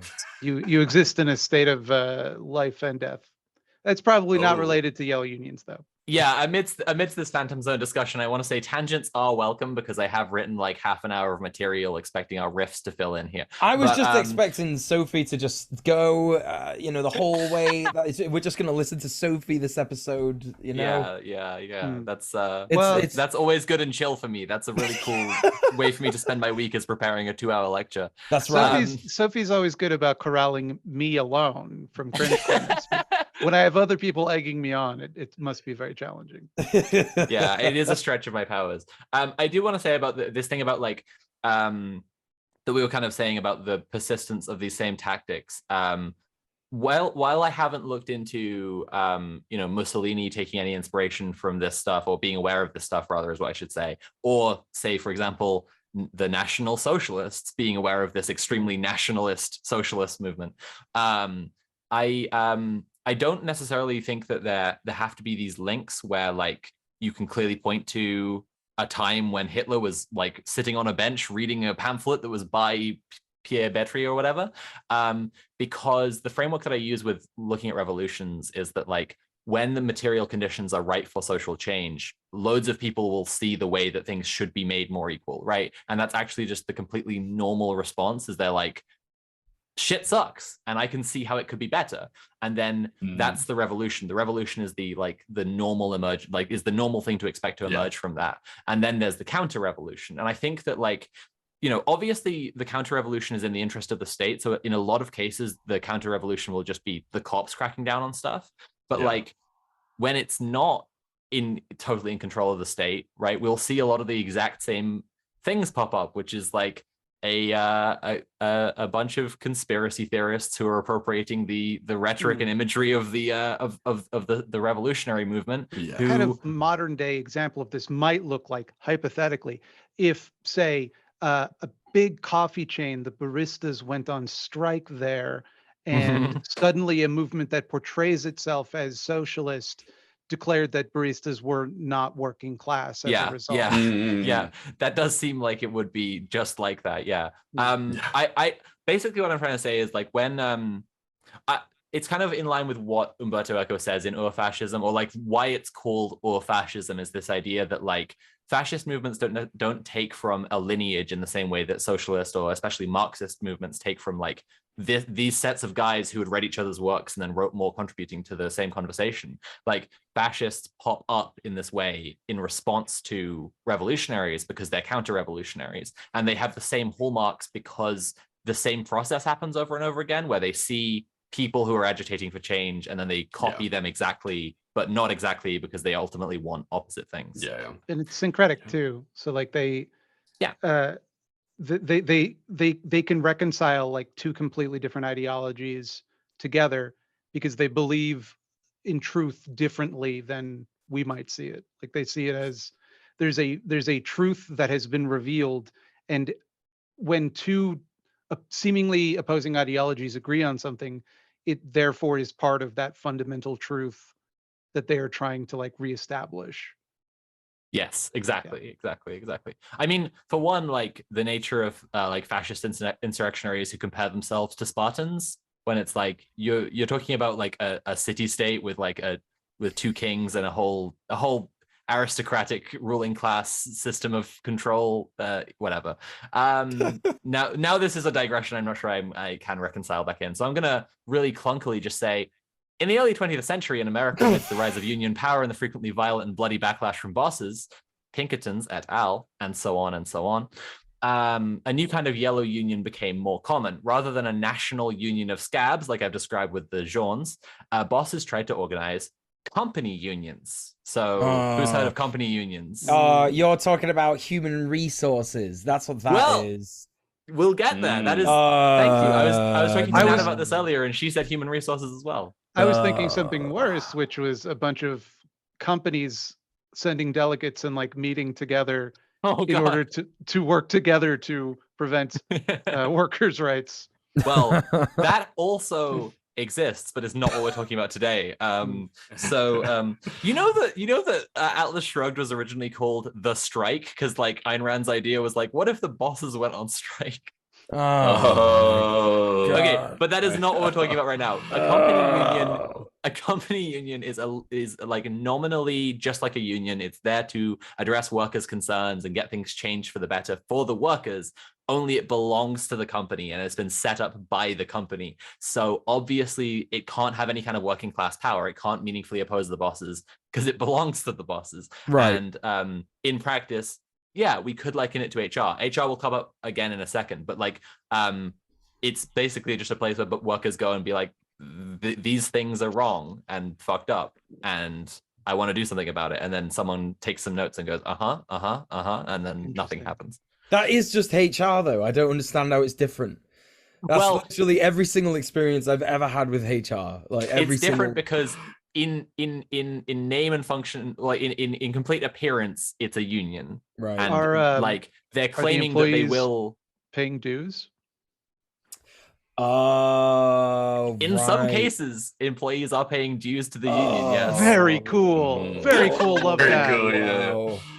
Yeah, I think like you know, as well, it's kind of like an HR department is something that is going to interact with you. If you work for the company, it's going to be part of your experience there regardless. Whereas like as a company union, like are you kind of like obliged to be a member of it because it exists? Or... Well, so that is the thing. In some cases, and we'll get to those in a second, you can be obliged to be in it. Generally, then you're not paying dues, but like presumably they would just pay you less because hey, look what a nice work environment you have. You even have a company union. So there are definitely cases where you can where people are like it's mandatory to be in the company union.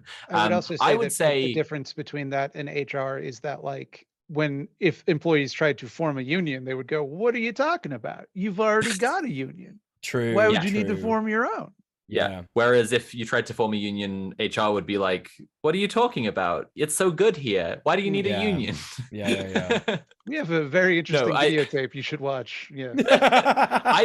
I actually don't want to press too much on differences between company unions and HR because as I'm saying, we will literally get to HR in a second. Okay. But the main thing is that you might come into a place thinking, oh, there's a union that's based, I'll join that. And then, we can go on strike, we can leverage worker power and we can change things here. And although there will be collective organizing and there'll be all the workers meeting together and having things that look a lot like union meetings, it'll never go on strike and you'll never get the pay rise unless the boss just already decided that was a thing that was going to happen, and so on, right? It's just not like just not in function actually. It's more like a committee, but not even a committee. Maybe there's like a committee at the top of the quote. If I could point to one difference, it would be that you generally meet with HR alone or with one other person you have a conflict with. Yeah. Whereas in this, you would go in all together for a big meeting, right? Right. Sometimes you just gotta hand it to the bourgeois, though. Like that's a lot of work. Yeah. No, Mildred, you're sounding like Pierre Beatrice. No, you don't. No. I think you misunderstand what I'm saying. It like, wouldn't it be easier to just give up? Couldn't you just let us have it? Why are you it seems like it's ruining their lives. It does get a little bit Wile E. Coyote at some point where it's running like everything and they have to establish a counter union and If a company union ever actually achieved anything, to follow my metaphor through, it would be like Wile E. Coyote painting the tunnel on the side of the cliff and then Roadrunner just running straight through it. Oh yeah. But no, unfortunately, we don't live in Looney Tunes, and so you should never join a company union. Is the point? Yeah, I just saw Nat in the chat has said the company union also serves deliberately to drain people from actual unions, which is like totally a thing, right? It's like, you know, you could be in the real union and actually doing some shit, but it's like, oh, well, it's also easy just to be a member of the company union instead. Maybe they don't do all the other stuff or whatever, but like, it's all, you know, it's all tied into the company, and it's a lot easier for me to do this. You know, like, oh, maybe they give us Friday afternoons off to go to the union meeting, which is better than being on the phone. So, you know, like, exactly. And they're saying, they'll be saying things like, oh, are you tired of striking? Are you tired of taking a pay cut to get the, you know, the union you can just negotiate it and stuff? Well, again, it's scab organizing. So yes, exactly, right? It's like all of this struggling against the ruling class is kind of tiring. God, so tiring. Wouldn't it be cool if you could just put your feet up and go back to work and don't relax, but definitely don't do work. Yummy boots in my mouth. How do they affect? Can we have union? We have union at home. Yeah, exactly. Goblin Games NZ in the chat has said, save your money for an Xbox. And that was like, who was it? There was a company that was Amazon put union busting posters. You could pay your dues, or you could save that money, buy an Xbox, probably from Amazon. weren't they giving those leaflets out on planes or something? Like, I remember someone like posted about that. It was like, I found this on the plane. Delta Airlines. Oh, Delta Airlines. It was Delta Airlines. Yeah. So maybe it wasn't Amazon that said. I remember the thing about Delta Airlines. It was up in the like employee area. So like, you know, you're on a flight and you need to go to the bathroom, and sometimes it's like in the bit where the cabin crew are. It's like they were on their way to the bathroom and they saw that the company had put up anti-union propaganda in that area. Yeah. So there you go. Go, Sophie. Sure, I will. In fact, I do want to say one thing I'm really hoping to achieve with this episode is that we can use the terminology of yellow unions again, because it hasn't really, like, since what I described before, where like yellow socialist and yellow union became this like insult that was thrown around in like the early 1900s. It hasn't really been in use, and I actually think it's just a really useful, like, we have the language of scabs, but that's very individual. I think that pointing to like whole organizations that are yellow is also really useful. So company unions, as we've now covered, I think, are cringe. In fact, they were so deeply cringe that even the US government said it was unfair on workers, and in 1935, they passed the National Labor Relations Act, which made company unions illegal. If you are familiar with the National Labor Relations Board, this is also founded in the National Labor Relations Act. Of course, the US government couldn't have even one completely based moment, and the NLRA also introduced something called employee involvement programs, which are actually the precursor to modern HR departments. So actually, here we go. Yellow unions illegal. They made yellow unions compulsory. Psych.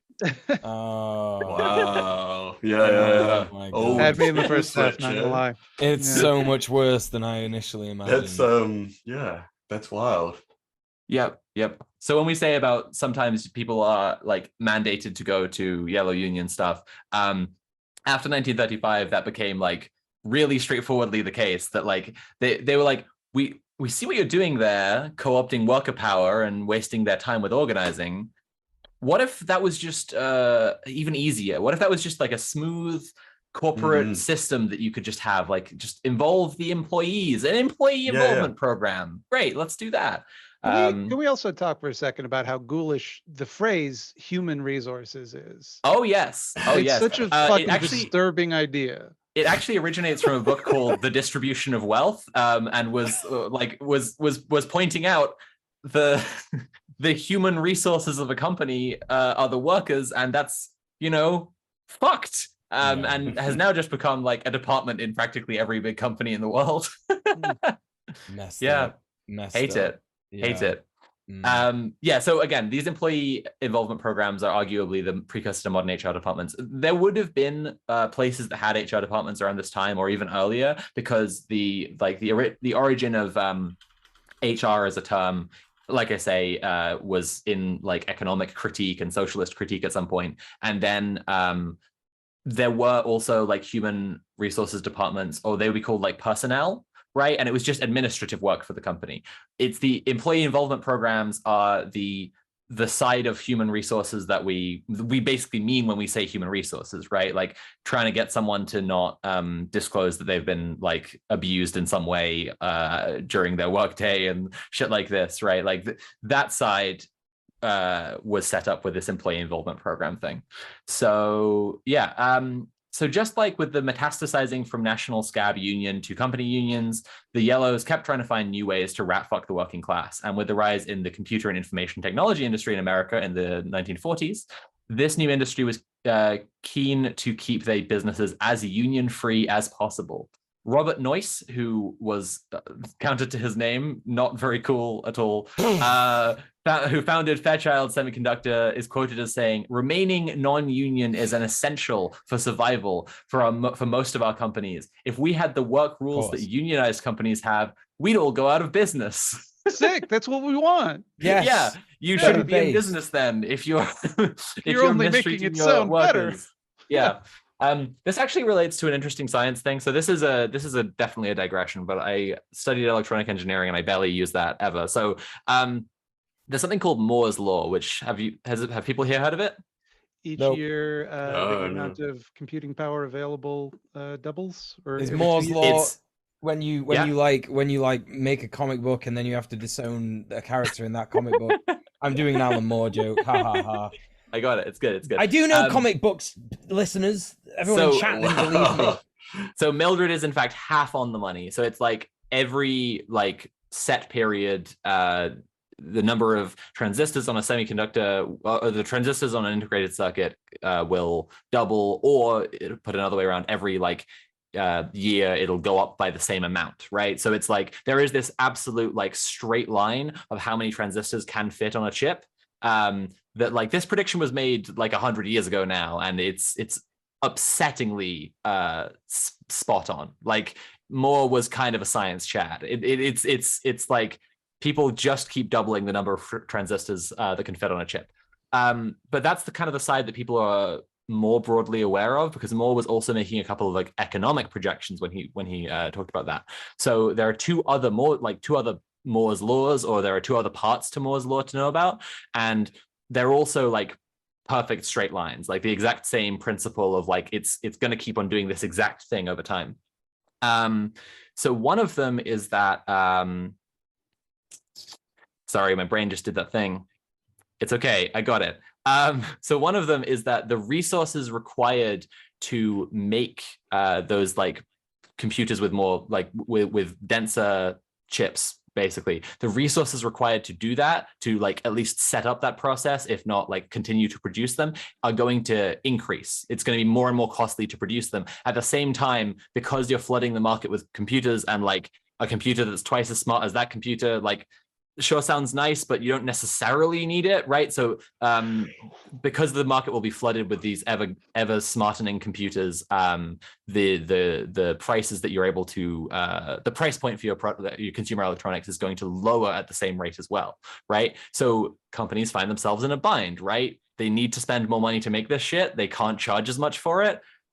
Where's the money going to come out? Which side of the triangle is it's going to be workers, right? They're obviously going to try and fuck over workers as much as possible. Yeah. So I think that like thinking about those two dynamics is like really clearly points to why Robert Noyce et al. Would be saying if we had the work rules that unionized companies have, we'd all go out of business. It's because they are absolutely determined to uphold Moore's law. They must produce more transistor on chip.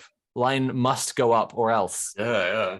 Women today only know how to put transistor on chip and lie. So a lot of these new tech companies made employee involvement programs a part of like a core part of their structure.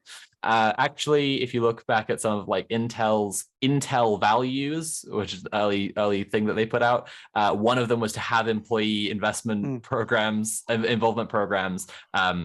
And the quiet part is to stop them from forming unions. And that's another actually Intel value. Didn't Intel help provide punch cards for the? That's IBM. Well, yeah. one big company. Yeah. So where was I? Yeah, and this is a big part of the history of why we're only seeing tech industry unions forming for the first time right now, because like in the original wave of unionization, those industries didn't really exist on the scale that they do, and then when they were coming into existence, all of their bosses fought as hard as possible to make sure no unions would form. So like it's only now with the new wave of unionization that we're seeing like Apple Workers Union and whatever, right? Yeah, and I just think that's kind of interesting. But that's America for the most part. It is like technically illegal to have a company union, but also like America is economically the culture that kind of gave us HR. So we can see what the response has been by the bourgeoisie. And I think if one company could pull it off, it would be Apple. I think because they have such attention to detail, I think they would have a really good one. Another thing Apple are invested in is the complete user experience, right? So it's you're mistreated by Apple, you are abused by Apple, you get slurs yelled at you by Apple, your union rep is from Apple, the strike you're not going to go on, that's Apple. Everything is Apple in their experience, and that's just full UX design, in my opinion. That's a comprehensive user experience, end to end, I think they say. Yeah. Oh, is that what UX means?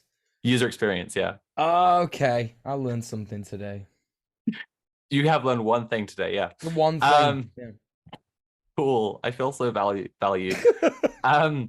So some more examples of company unions. Well, actually, I just want to make sure we're on the same page about America. So it's like technically illegal for there to be company unions. It's very rare for people to argue there should be company unions again. Obviously, some conservative lanyards absolutely do it. There was an example I found in there's a Wikipedia for yellow unions, and there's an example they cite of someone just being like, we need company unions again. This would solve the problem. Oh, in 2018, no less.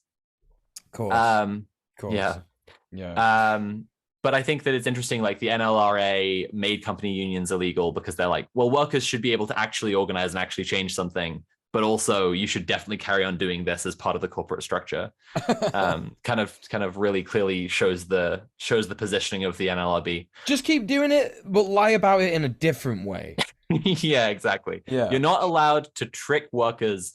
You're not allowed to lead the lambs into the slaughterhouse anymore. You have to be like, look, this bit is part of the slaughterhouse. If you want to resist the slaughterhouse, you do it out in the field.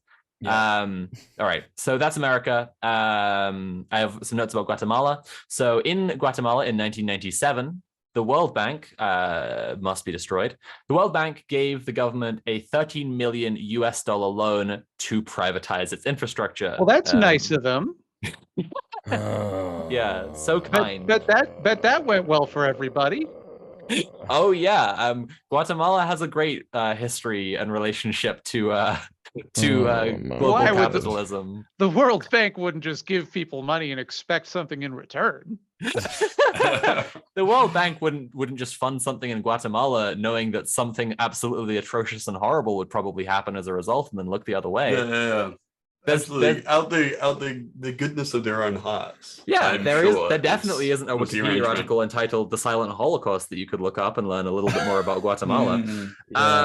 Anyway, so the World Bank gave them this big loan to privatize their infrastructure, and naturally enough, Canada, shout out Canada, a Canadian company came to take over their postal service.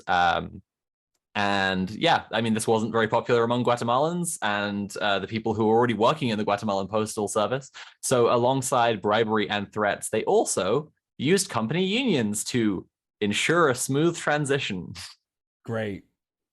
Yeah, that's just very cool, isn't it? It makes me think of sort of bringing this. You're obviously going to come to the contemporary unions and tangents are welcome.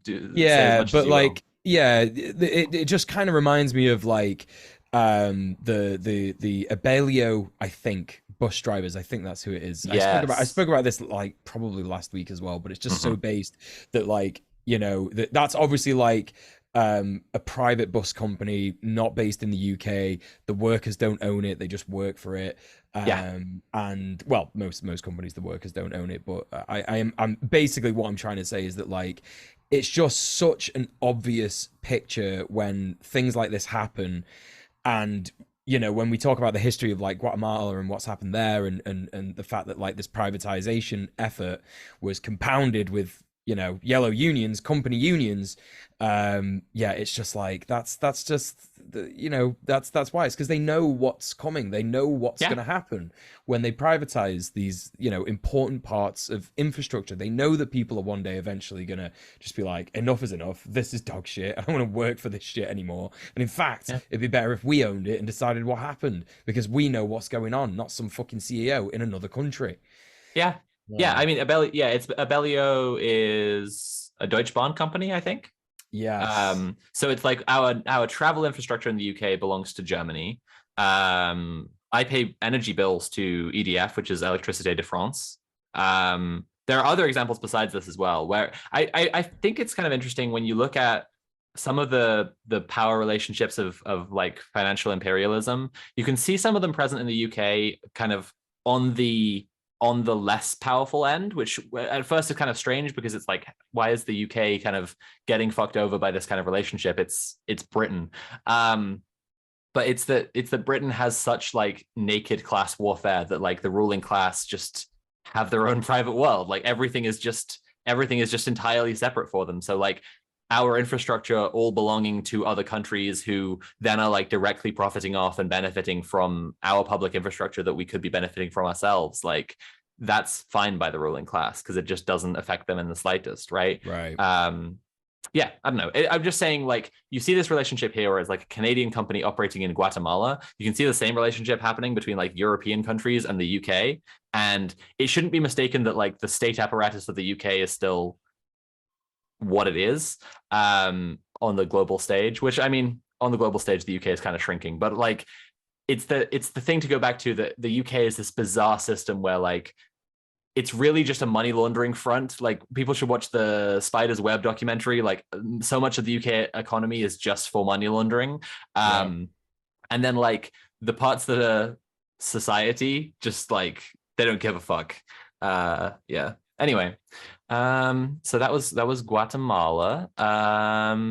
Right. In Japan, worker organizing and class consciousness is so laughably non-existent that company unions are incredibly common and even considered a crucial part of the economy. So this would be an example where you'd be much more likely to see someone like a worker being mandated to be in a company union. So the kind of not uniquely, but like the historically Japanese innovation on capitalism was the Zaibatsu model, or if people have heard of vertical integration, right? Like buying up everything in a supply chain to be within the one company, so that like you don't have to get a loan from this bank in order to make this work, in order to supply to these people who make this thing with that to blah, blah, blah. Like instead you own the bank and you own the factory and you own the supply chain, you know? And so to also own the union is like, seems like a natural enough next step from there, right? This is what I love about capitalist innovation. It's just like, what if we owned more stuff? Yeah, I like just saying capitalism breeds. That's I just leave it Yeah. there. Yeah. So the company unions are incredibly common. And you'd be more likely to be mandated to be in a company union there because like it's part of the full experience. It is actually as well as being illegal in America, company unions are supposed to be illegal everywhere. So a lot of the examples I'm talking about that are contemporary, I'm talking about like this is kind of a company union, or like I'm really saying I think that's a yellow union and we should use the term yellow union to talk about it. Whereas in Japan, it's just that like company unions, despite being like internationally illegal, they're just not in Japan. They just have them in Japan. It's very cool. So there's a trade union that's not a company union in Japan that's called Rengo, but I'd still say they are a yellow union because they're just extremely eager to lick boots. So I have an article I put in the notes that's from 2016. Basically, in 2016, the head of Rengo replied to hyper-conservative bullet sponge Shinzo Abe proposing 3% pay rises by saying they were pie in the sky and they should only have 2% raises instead. Like the head of the biggest union in the country was like, no, hang on. I see you, conservative Prime Minister Shinzo Abe, proposing that we all have a pay rise. What if we had a smaller pay rise? Oh my god, it's just a game, and yeah. Yeah. It's just like, how do more people not end up mysteriously murdered? When the more that you understand about Japanese politics, the more that you like understand how the Shinzo Abe assassination could have happened, because it's just like yeah, the more you understand the doohickey and its invention. Yeah. The little gidget. Yeah, I had a thing to say, and I can't remember if it was relevant, but it is like, you know, that is sort of what a lot of, you know, politics is, and it's annoying, right? Because this is why you see so much, you know, we're talking a lot on the stream today about like co-opting stuff. Yeah. And like you do see a lot of like co-opting stuff on the right about how it's all like, you know, like a game and a puppet show, and they're making decisions behind our backs and stuff like that. And it's just fucking annoying that, like, you know, their conclusion is it's the Jews that are doing that. Like, the thing that I mean, the thing that irritates me the most is they're not making the decisions behind our backs; they're making them to our faces. Right, yeah, right like in front of our faces. Yes, the biggest conspiracy theory you could possibly. I mean, I've said this before. I've been fascinated by conspiracy theories all my life, and it's like I sometimes think of my trajectory as a leftist being like, oh right, none of this is in secret. The biggest conspiracy is just happening, and you can just see it all the time. Yeah, that's I get so frustrated whenever I hear people like talking about, you know, like the secret kind of like levers being pulled, and it's just like, it's literally just right there. Like, it's not as exciting or like kind of out there and wild as, you know, you want it to be. Like, it's not, there's no, like, I think it's, you know, there's no mole people, there's no lizard people. It's just guys like, in fucking suits. Yeah. People want to believe that it can be, you know, as simple as just like there are bad people and they are manipulating things or whatever, you know, as opposed to like actually having to understand, you know, like politics and history and, you know, economics and all these kind of things. But also I think it's like people are really attracted to the idea of knowing like some little like a thing of like secret knowledge, like, oh, I understand how stigmatized things knowledge work, you know. Exactly, you know. And well, like being an insider. Yeah, I would, and I'm kind of writing something about this at the moment, but I would kind of liken conspiracy belief to belief in aliens and ghosts. And I'm saying aliens and ghosts at the same time here, because I think that like the way people believe in ghosts and the way people believe in aliens are just like fundamentally incredibly similar. It's just that like ghosts is, broadly speaking, like a faith-based belief in the past haunting the present, like the past will hold the present to account in some way. Like haunting is like something from the past is in some way like coming to the present and being like, this is wrong. And aliens is the same belief, but for the future. Like we will meet some aliens at some point, or they'll come through a wormhole from the future or something like this, right? Well, it might seem that way, but actually ghosts are real. Thank you. Because Top G Andrew Tate recently battled one in his prison cell. Oh, I forgot about that. Top G Andrew Tate also tried to fly in his prison cell, and not by concentrating really hard like a normal person, but by flapping his arms to try to generate lift like a bumblebee. So he definitely understands how aviation works. That's good to know. I'm very sure that he's trying to make some push for like being mentally unsound or something like that. You know, like I don't think he'd have to try that hard. I don't think he's pushing for that. I think that he's just not doing his normal posts. True. He's doing normal posting. It's the Anderson meme from Peep Show. Is that normal posting you're doing in there?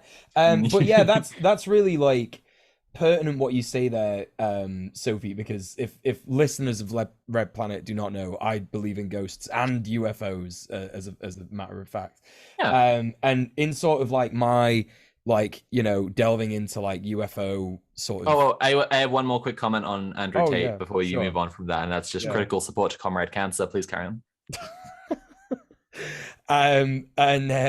In sort of like delving down you know, UFO rabbit holes and stuff like that, there is a lot of, so it's really weird, there's like a mixture between people who are absolutely convinced that aliens are hostile and that Donald Trump did the right thing, and setting up the Space Force is a good thing, and we have to murder any and all aliens that come, even if they come in peace, hit it with sticks.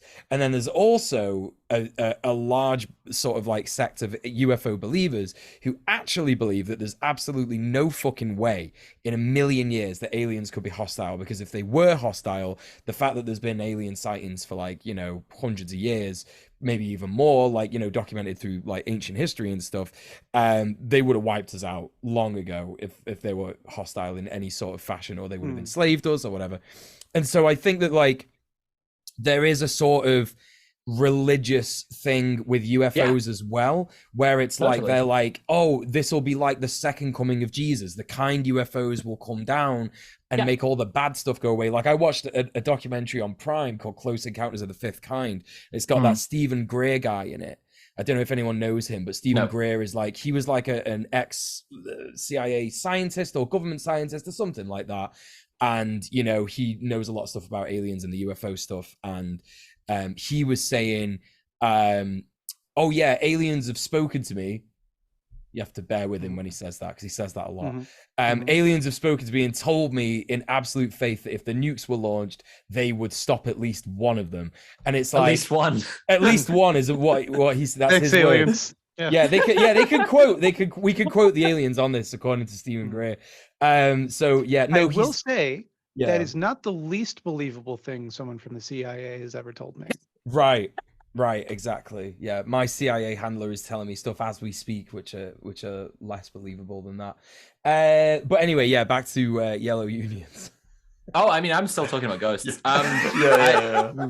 It's sad. Like UFO believers are generally called ufologists by people who study them. I find it sad that like ghost believers don't have a name like that. But paranormal investigators. No, that's true. Okay, Mildred's right. Paranormal investigators, but like anyone can be called. It's like becoming a CEO, right? All you have to do is, in fact, you don't even have to fill out a form online. You could just literally just be like, I'm a paranormal investigator now. I have a phone camera. I go to places. I look at stuff and film it. And if you're a paranormal investigator, much like many CEOs, you don't have to pay taxes. So because you could be a CEO of your paranormal investigation company.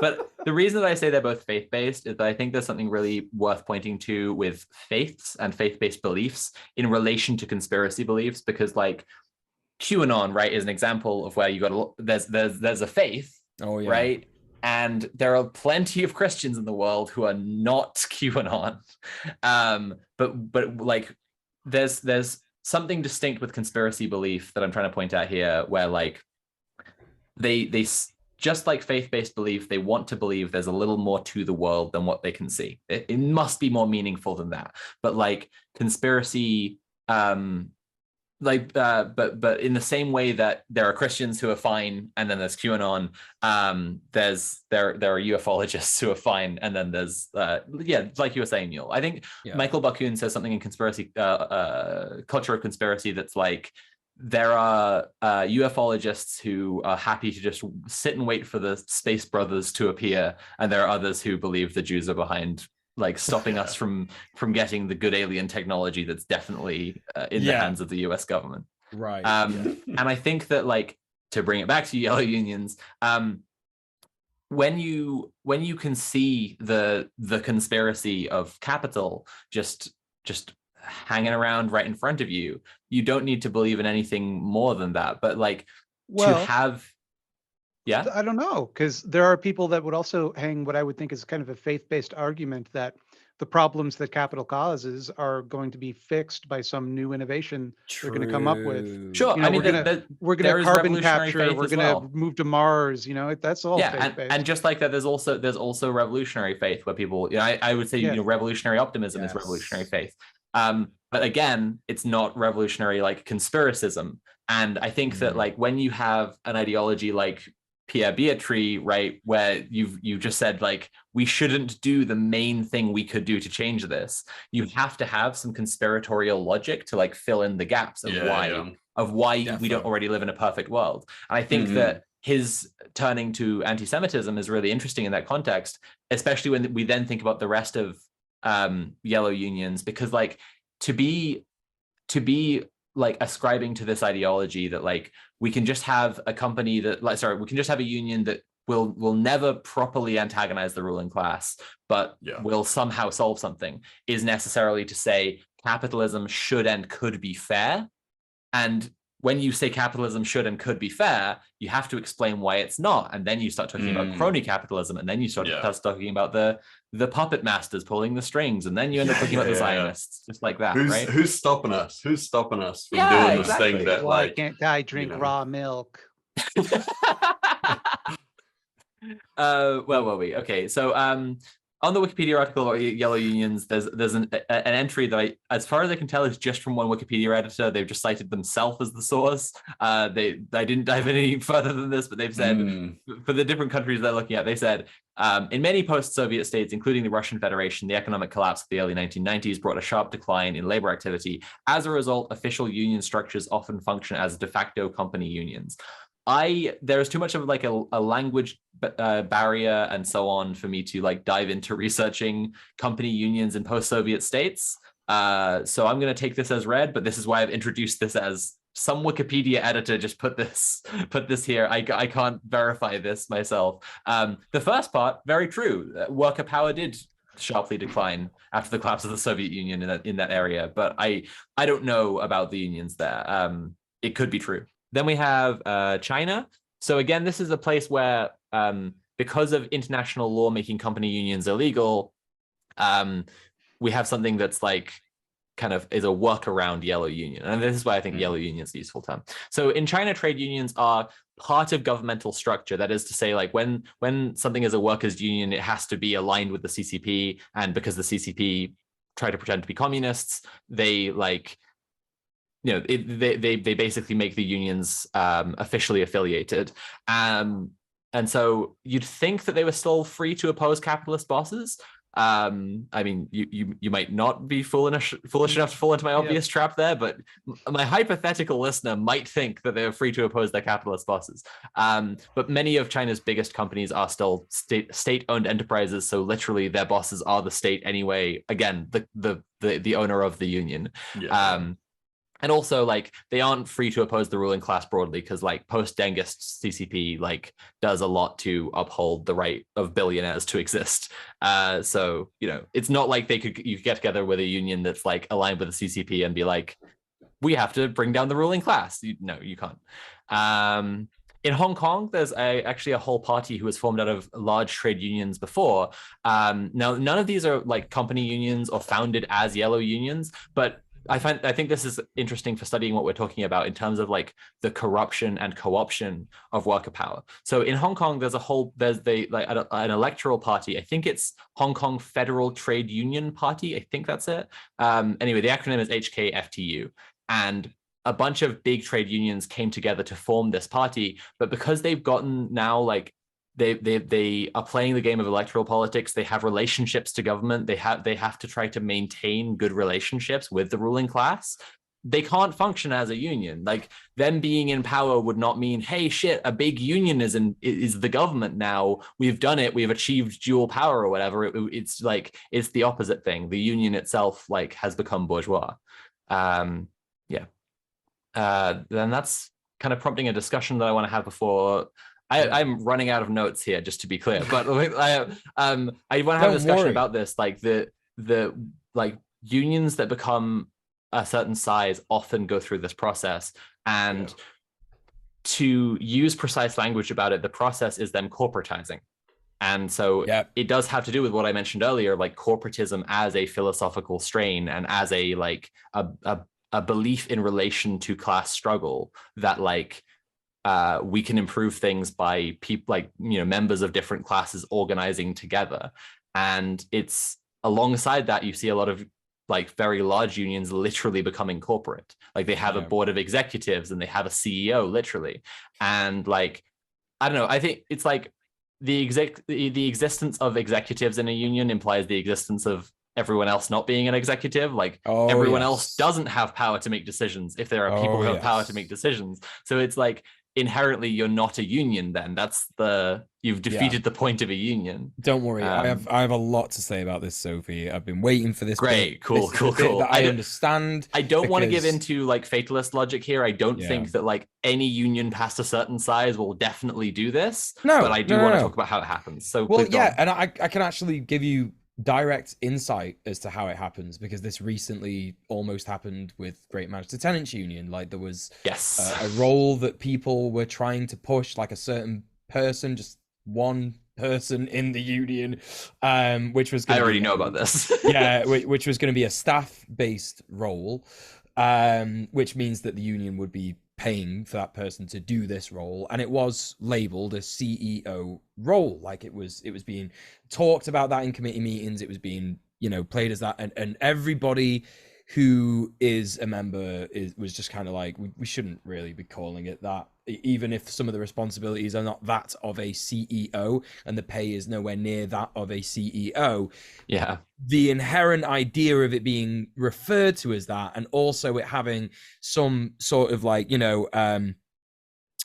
responsibilities in that of deciding policy, right? Very important there. Means that we are getting the power taken away from our members. So we voted it down at the last AGM, and we just had some amendments to it, really. Do you know what I mean? So like the role was basically there because the person that sort of put it forward has been doing a lot of work for the union, way more work than anyone who's unpaid should be doing for the union, in my opinion. But at the end of the day, they were passionate about it and did a lot of good stuff, and it just seemed like potentially this was a way that they could get paid to do some of the stuff that they were doing, which is fine, you know what I mean? But again, just sort of like having those little bits of undue power in the responsibility just kind of like tipped it over the edge. And luckily, most of us in the union are a bit savvy to this kind of thing, and we just wanted a couple of amendments to it, and those amendments were granted, and now the role has pretty much the same power as everybody in the union, you know what I mean? And again, it's a staff role, so like they don't have any sort of vote on committee based stuff. So yeah, really, really, really important that people recognize this. And this kind of thing comes about, I think, because it the fulfillment that you get from union work is great. It's phenomenal. The feeling that you've like empowered someone, you've helped someone, you've done something, you're actually like fighting, the powers that be, you're fighting the fucking establishment. All those things are great. But the establishment exists, and you are sort of hardwired to believe that your labor requires reward, right? And so that's why I do think that this came about. And I do understand it. I completely understand it. It's I fucking, desperate for my dad to say, I'm proud of you, son, for all the work that you do with the union. But he doesn't say that. He says, when are they going to pay you? So I understand it. Do you know what I mean? Yeah, it's fucked up. Like, it's, I understand it. I understand where it comes from. And I don't think that people are like necessarily evil, and I think that everybody who listens to Red Planet should know that people are not born evil. They aren't like, oh, I'm just a bad piece of shit and I'm going to ruin this union. It's not how it works. It's incentivized. Exactly. It's incentivized not just by the way that capitalism just sort of exists, but also by the way that like, we become reliant on it. You know what I mean? We're desperate. Yeah. We're absolutely desperate to get that dough, Yeah, that's exactly it. I think so David Graeber, Everybody Drink, in the same book where he says that corporatism is the basis of fascism, is utopia of rules. He's talking about bureaucracy. And one of the points that he makes is that like people whose job it is to do a thing will try their best to do the best of that thing, and also more of the thing. Like if they make casks of wine, right? Like they will want to make the best wine and produce more of it because of just pride in their work. And so when he's talking, Utopia of Rules is about bureaucracy. And so what a point he makes about like the growth of bureaucracy is like, as soon as there are people whose job it is to be bureaucrats, they will actually want there to be more bureaucracy, and they will actually work for there to be more bureaucracy. And so like when you think about paid staff members in a solidarity organization, right? It's like some people need to be paid for some amount of labor to be done that wouldn't have like without which like the organization wouldn't exist. And then so you have dues. But if you have someone whose job it is to effectively make decisions to keep the organization profitable, right? Because they sit at an executive level and they are a paid member. It's the their incentives are different to the people who are just doing it as a solidarity process, right? Like they will make different decisions about what the organization should do. Like I think that, for example, like none of the hosts are paid on Red Planet. We don't make we obviously like, keep Conrad underfoot. What about the guests? Let's talk about that later. We'll talk about that later. We're going to discuss that after the show. Yeah. You're definitely not going to get booted off the Zoom call. And you can probably, we have this really cool inside Red Planet because we're progressive. We have this. It's a union that you have within Red Planet that you can, if you're unhappy. You just need to talk to your union rep actually of the Red Planet Guests Union. I bought an Xbox like an idiot. Oh no, can't believe it. But my example, with the hosts of Red Planet, we're not paid. Conrad is paid for his labor to do labor that we couldn't handle doing between us. I mean, we like just about handled doing it, but like since Conrad has been here being paid to do stuff, he's been able to like do that way better than we all could because we weren't being paid to do it. Difference. It makes a world. Yeah, of exactly. Right. But if Conrad's position were as like running Red Planet, right? Making decisions for the benefit of Red Planet and entity. I'm putting too much on Conrad here. If a hypothetical person were like running Red Planet and making decisions to make Red Planet as profitable as possible, pretty quickly decisions could come up that would not be in line with like what we actually want to achieve in the first place, because the decisions that are profitable and the decisions that are anything else frequently clash, right? Yeah.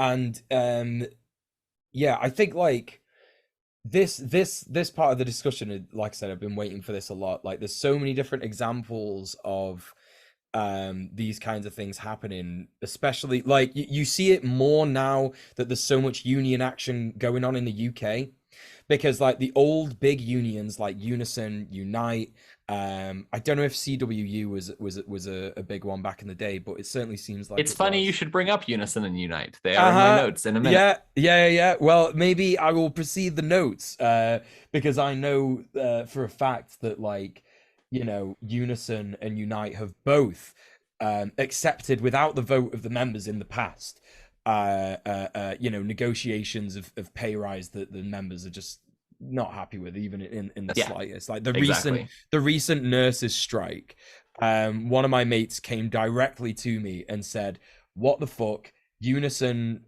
they're not fighting for what we want, they're doing this shit without even asking us. What do I do? And I said, well, it sounds to me like you've got a bit of a yellow union on your hands. There we go. What you should do is find a better union. In the line, bot. Unionize yourself. So it's it was kind of one of those. And they went with the Royal College of Nursing instead, right? Yes, that's right. Who are actually pushing for like higher raises because they actually want to improve conditions for the workers.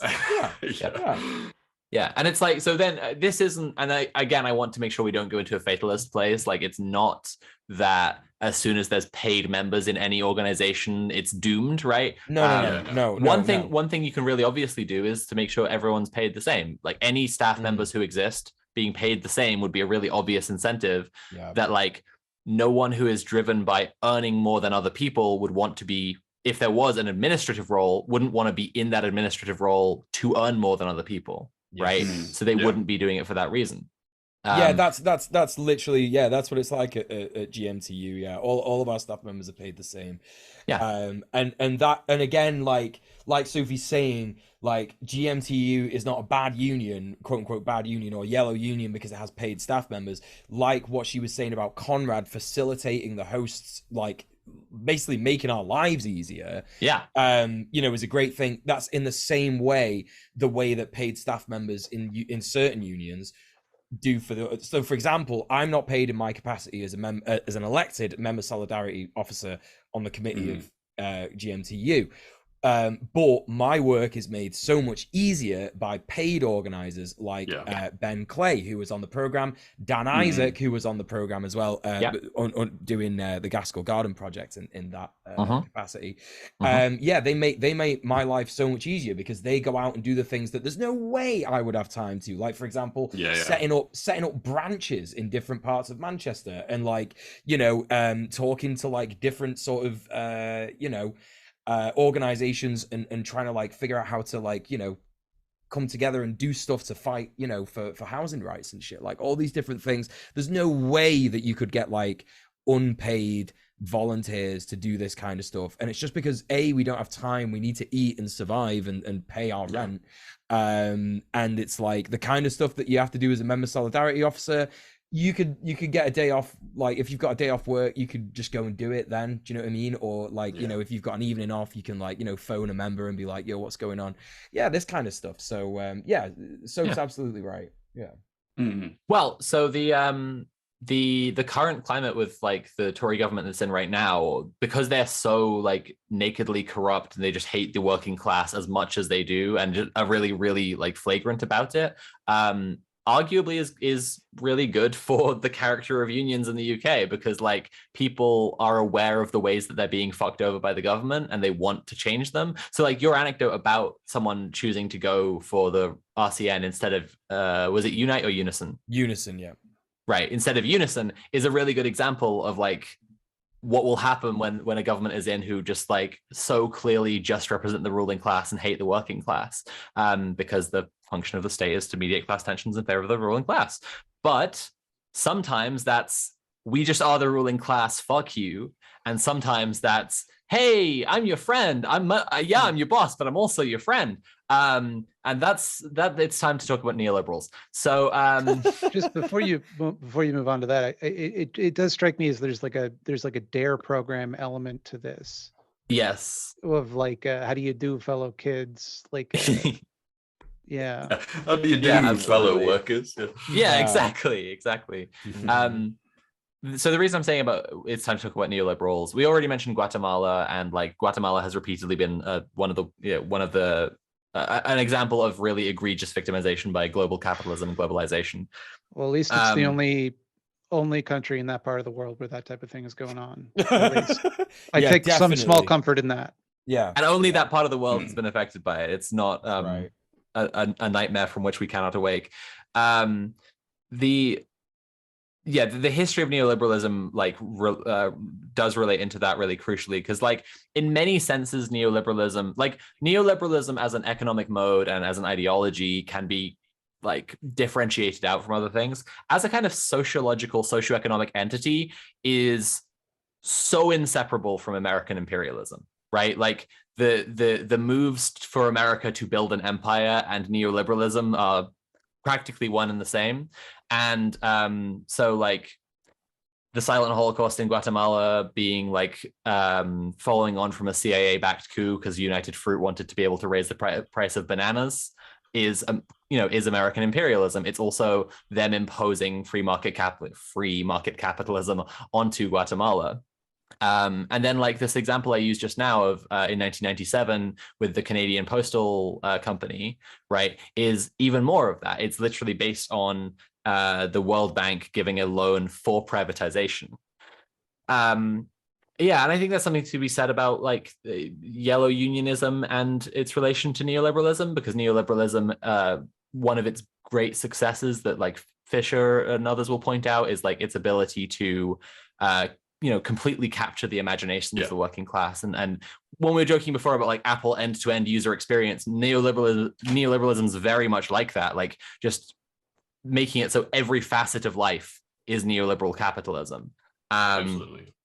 And yeah, so worker struggle and union power is absolutely part of that. I think that you could probably make some observations about the rise of HR departments and neoliberalism, but I haven't done the research, so I won't try and make those observations now. It reminds me of when there was talk of like a YouTubers union a few years ago, and one of the Green brothers, I can't remember which one, but they're both the same. Like I'm Green in one or favor of Green the two. idea of a union in theory, but I worry it would lead to an antagonism between people who work on YouTube and the people who own YouTube. Yeah, And I that mean, is, to me, like what you're talking about, like neoliberalism capturing the imagination of the working class. It's like, Yeah. he thinks the Yeah. antagonism would start there. yeah, Yeah, exactly. yeah. The working This is class where would it fire began. the first shot. Yeah, Yeah. Yeah, I mean, Yeah. the Green Brothers, whichever one it is, like founded VidCon, right? Like their involvement in YouTube and investment in YouTube is enormous. And yeah, if there was a YouTubers union, they should be like actively kept out of it, honestly.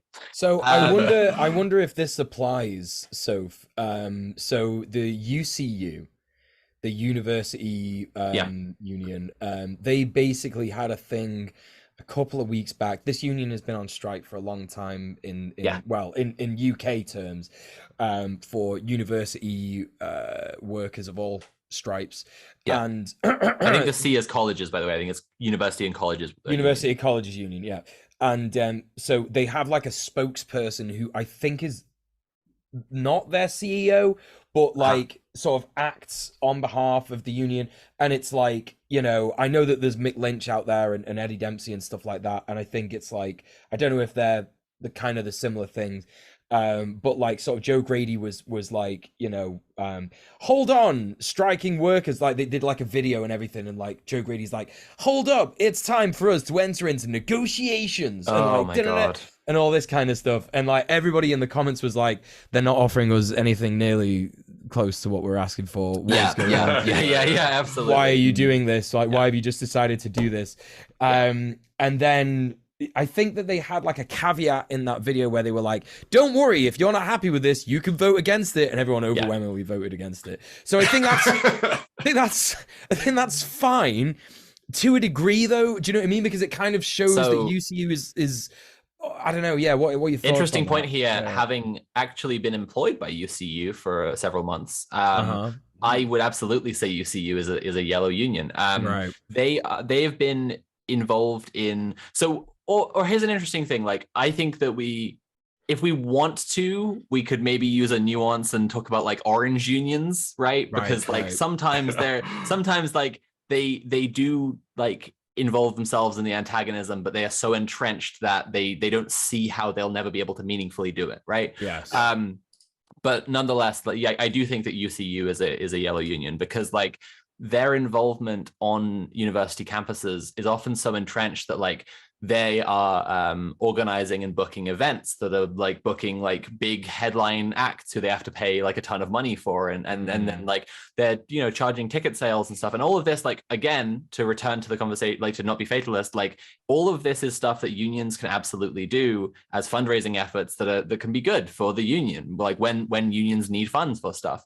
But like UCU, it feels like, well, it felt like to me working there, is just a de facto like wing of the university structure. Like when I was at UCL, it really felt like the UCU was like, the UCU there was not a separate thing with an antagonism against the executive staff of UCL. Course. It was like, this is just how, like, you know, student concerns are handled, and they also throw parties and stuff, and that's really cool. Like I definitely went to talk to union reps and people in the union a couple of times in concerns that like you could really draw a 1-for-1 with like HR departments. Like literally one thing I experienced a hate crime from one of the like members of staff of the university, and I like went to talk to someone from the union about that. Again, they were helpful, so it's like, it's to say, you know, it's not necessarily that they're useless, but they were helpful in exactly the way that like an HR department, you know, who might be nice to you sometimes could be nice to you. Yeah, that's what I would say about UCU. Okay. Yeah, for sure. Because my initial thought is, I mean, obviously I'm a super fucking tanky commie anarchist. Do you know what I mean? Like I'm literally like, you should not stop striking until you're you a own Corbynista like, don't stop striking until you own the means of fucking production. But like, even I can like see that, you know, stopping it before it even remotely gets to the point of what people are asking for. Like, you don't negotiate when the strikes are working. Like, it just doesn't make any sense. Like, and I think that would maybe be my best advice to the listeners at home. or wherever you are listening to the podcast. Hopefully you're listening to it at work and you consult your workplace. I don't know. Yeah.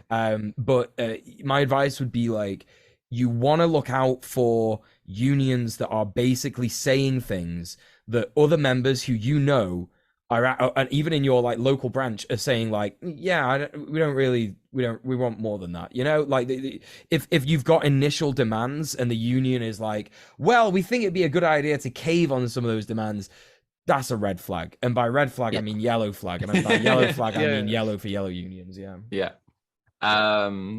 I think that one thing that we could use to kind of determine red unions as opposed to yellow unions would be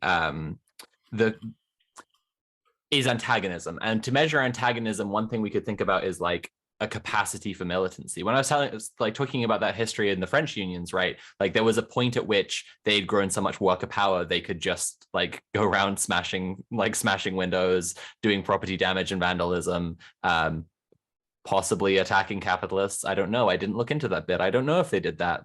Maybe they did that. Who knows? I didn't see nothing. Maybe that's the thing that someone could do, hypothetically. But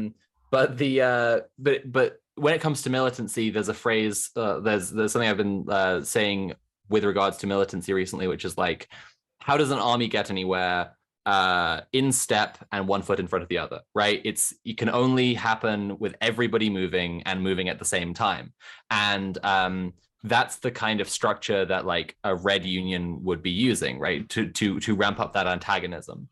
That's kind of to distinguish against like people trying to do way more radical stuff that can't be helpful right now.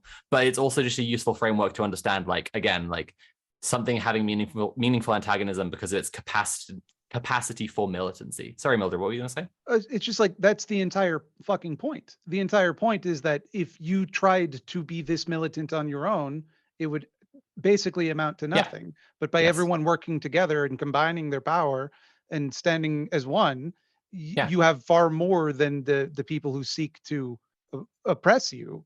And if you capitulate out of the gate that we're not willing to break the rules that you have set, then why would anyone come to the table?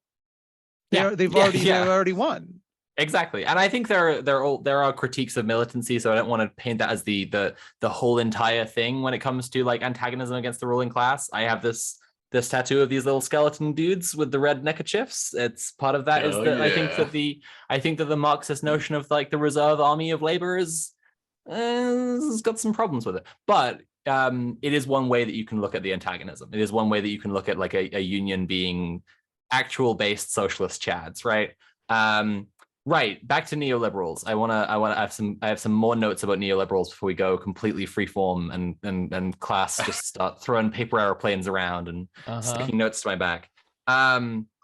So what I was saying about the Tory government who are in right now, being so obviously hostile to the working class, the kind of obvious counterpart to that is someone who claims to be representing the working class, claims to be on the side of labor, maybe even is part of a labor party, who comes to power and is actually there for businesses, for the ruling class, and for capitalism. And I think I know who you're referring to here, Jeremy Corbyn. That's right. That's right. That Mildred. stooge, that crony. But I think it's worth noting that Unite and Unison both came in between 1990 and 2000. There were pre-existing large unions who formed together into these corporatized unions during the Tony Blair era, right? And I think that's really worth pointing out. It was while Tony Blair was Labour leader and then Prime Minister that these big corporate unions came together, and then they have these entrenched like relationships to the establishment and to the power structures that they don't want to question. So they're not going to meaningfully oppose the ruling class. That was the point I wanted to say about neoliberals. Now, final concluding note from my notes. I'll put this on our text chat. I already highlighted this a little while ago, but I just want to point out that yellow unions don't necessarily have to be yellow trade unions. I found this example of a Mule. Can we get this up on screen? Yeah. This is a thing called Generation Rent, and basically it's an organization that's been founded by Lewisham Council. Now, there's already a lot of renters union activity in Lewisham specifically. I'm actually a member of the London Renters Union Lewisham branch. And yeah, my partner Nat will point out like some of the absolute worst conditions that you'll encounter, or the majority of worst conditions that you'll encounter, and the shittiest landlords and the shittiest renting situations are with tenants who are either renting from the council or they're renting from non-profits who are like housing associations. Yeah. And so what's interesting here is the council has set up a tenants union. It's only against private landlords. It's only for private renters, right? And they've literally made their branding yellow, which I just find, I don't know if that was in any way. So this is so wild, right? Because this tweet is literally from like, oh no, it's last year. Oh, this was last year. Yes. Oh my gosh. I actually, right. Okay. Well, you know, I actually put this in the committee group chat for GMTU today and was like, oh my God, look out. They're doing this. I know. Just be aware. So I have to tell everyone now that my information is not contemporary. Well, they are doing it. It is a thing that they are doing and will keep on trying to do. Yeah. But yeah, it's like London Renters Union has been active in that area for a long time and has massive membership and massive member support and solidarity. And what do they try to do? Immediately form a yellow union that they've literally made yellow, because if they made it red, then it would be, you know, the bad one that they don't want to be. Skewy. Oh no.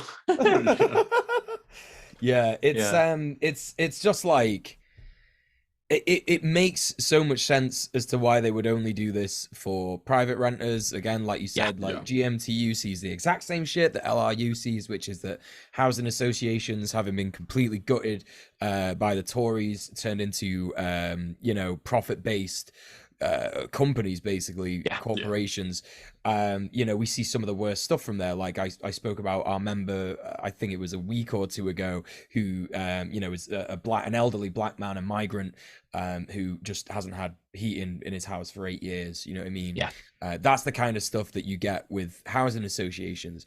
And you know, the council having sort of like turned around and gone, oh, well, you know, we know that people struggle with private renters. Oh my God, they're so bad. Private landlords. Oh my gosh, you're really naughty. Don't talk about the social landlords, because they're fine. They're absolutely I have an analogy for this. I have an analogy for this with an HR department, right? If you went to your HR department and there was there was another worker in your workplace who was being bigoted directly to you, or like being abusive in any other way, right? Your HR department could and should side with you, right? But you know, and then their thing there is they could easily fire that person and hire a new person who hopefully won't be abusive to you. There's also what we would like to believe as fringe case, where they consider that person to be absolutely indispensable and you to be the troublemaker, and then they fire you instead, or otherwise just ask you to like put up with it and shut up. And the point is that like your overall position won't change, nothing will overall change, but that's the side of HR departments that could potentially like help you out in some way. So the fact that this yellow tenants union exists only to attack private landlords, right? It's like the council, local councils have some amount of control over who's doing business in their area, who's renting in their area, for example, right? There's what are they called? HMO licenses, right? Like landlords have to be licensed, and the council has the ability to take that license away. So it's like, if you come to the council, which is what this is, it is just the council, and say like, this landlord who's a private landlord is being shitty to me, right? Unbelievably shitty. They have various different powers they could use to change that situation, but they're not the powers that an actual tenants union would use. And it won't improve your overall situation either. And furthermore, then there are all these other situations, there's the vast majority of situations that you might want a tenants union for, in the same way that there are the vast majority of problems in the workplace that you would want a union for, that like the HR department or this nonsense here is not going to help you with. it's like a complaint box. You can Yes. you can make your opinion known. It doesn't mean they're under any obligation to do anything about it. Yeah. I would also add about this in particular and the powers that the council have in order to take away landlords' licenses, is that if you have an issue with your private landlord and they end up taking away the landlord's license, then the council may actually make an effort to acquire that property and then incorporate it into their housing association or their council housing stock. So that's also something that will probably happen if you join the Lewisham Government Private Renters Union. So cringe. If you have a problem with your private landlord, just settle it the old-fashioned way. Slash their tires, key their car, you know. There's lots of ways you can get around this without joining. It's a very wholesome way. So. If you have a problem with your landlord, long live Chairman Mao. No comment. No further comments necessary. So it's probably a good time to switch over to chat questions. I think we've got a few of them. One thing before we do that I'm surprised didn't come up. Could a police union be said to be like a yellow union in a sense? That's an interesting. That is an interesting question. Yeah, I don't think so. I think I would actually say thing, right? I would actually think of a police union just to be more like a members club than anything else. Like the police were perfectly happy just using the Freemasons as a de facto police union, as it were, for a really long time. I'm saying that as my mother's side of the family is a bunch of fucking cops. I'm not casting conspiratorial aspersions around. My grandfather was a sergeant for like 30 years, and then his mother died, and she was strictly Catholic and wouldn't let him join the Freemasons. So then he joined the Freemasons, and then he became the commissioner in like 10 years. That's how the Freemasons work. I'm talking about shit that is very real. Anyway, no, I would think that like a police union is really just them. I think like that. I was recently reading some Zizek, which classic blunder, and he was talking about like excesses of systems, right? And like how often the excess of a system is highlighted as like a problem and what the system is afraid of, but it's like it's an excess because it's based on the same things that create and uphold the system in the first place, right? So we could say, for example, that Wayne Couzens, the cop who murdered Sarah Everard, is an excess of the policing system because what's he looking at? Like a system that institutionally harasses and assaults people, that like sexually intimidates women, that uses powers to detain people, and then he uses those powers to detain someone to sexually assault and murder them, right? Like that's just an excess of that system.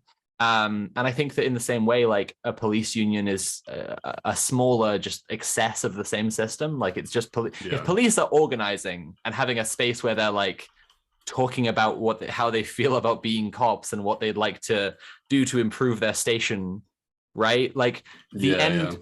In the way that the hopeful end goal of any other workers' union, well, any actual workers' union, is for the working class to be liberated, the end result of the ultimate end goal of a police union would be a police state, right? Like would be the police having ultimate power in society.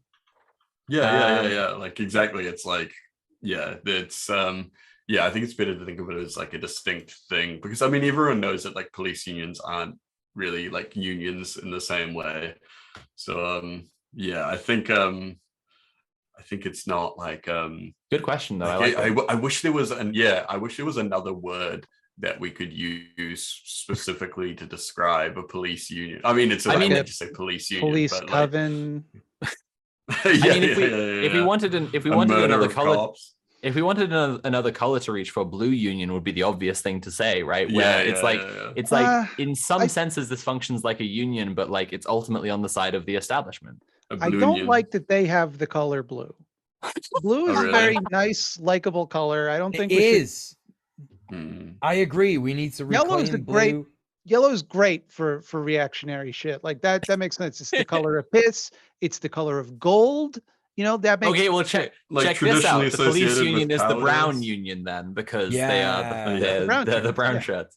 Yeah. The brown shirts, yeah, Yeah. absolutely, yeah. No, Okay, that tracks. It does. So questions then, if we've got nothing else okay. So Hey Zelda asked, I've been in and out, so maybe these are already answered, but my main questions for understanding these institutions are, how do you identify a company union? Well, this is why I'm using the term yellow union, is because like yellow, like ideologically, that this strain that we're looking at is and this is also why I started with the history of Pierre Bétry, because like it's reactionary pseudo-leftism is a fundamental core of what's going on here, is pretending to be leftist and pretending to use worker organization and the rhetoric and aesthetics of worker organization, but actually to co-opt it for the ruling class. That's what we're fundamentally describing. So it's not always going to be a company union. And like the example we just had up, like it's a council union, which is allegorically like a company union, but for renters.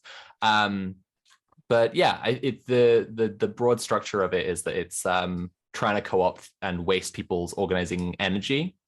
And they followed up, and what structure in a company union allows it to be run by the company? Is it basically union branded HR department and the union bosses directly out of management, or is it basically a third party union busting firm in a trench coat? Well, that varies from place to place, but when we talk about places where it's incredibly common for there to be company unions like Japan, it is a lot like a union branded HR department, as you've said it, right? There is going to be someone who is like the union chief for the company union, and that's going to be basically their whole job. But if we're talking about yellow unions more broadly, like oh no, the question was about company unions specifically. So in some places it will be that there's like a paid member of staff who's on the company payroll, who's there to handle the union. And then in some cases it'll be like there's someone who's on payroll because they're a worker at the company, but then because of their relationship to management, maybe they just are management, right? Like maybe it's just that they are actually one of the bosses. They've founded a workers union, but like they obviously don't have the workers' interests at heart. That's why the IWW doesn't let anyone join who has hiring and firing power, right? Like that's one of the fundamental shibboleths. There's a third one from Hey Zelda, so I'll just carry on reading. Okay, Hey Zelda again. Both of these can be understood as the far extreme of business unions, I presume. There are business unions that aren't necessarily orange or yellow union, or orange/yellow, but still have hang-ups by virtue of their liberal structure. Unless this model is what we are describing as orange, just looking to clarify if there's any kind of a line of any kind between these. Yeah, so I think that it is worth like, if we're going to use yellow unions and yellow socialists and this terminology, it's worth going back and forth between like there can be something that is essentially a yellow org, right? Like the council union that we're just looking at, right, where it was founded to do this. It's literally set up as a funnel to get people away from real organizing. A piss funnel, if you will. It is a piss funnel. And wow, really ruined my brain with that one. Not the fun kind of piss funnel. No, I know. I'm just trying to. Okay, I'm going to reread the question. It's going to get me back on track. By virtue of their liberal structure, yeah. So there's like existing within liberal power structures and within liberal capitalist power structures, and how that can corrupt something. So that's why we brought up like unite and unison, right? Because like by growing bigger and then building relationships with the government, and that's like why I bring up Tony Blair as well. That like, if there are people in government who are interested in doing this co-option, and then there are large unions who are becoming corporatized through systems that systems of incentives, like we talked about before. They have a board of executives and they have a CEO cashing a salary, right?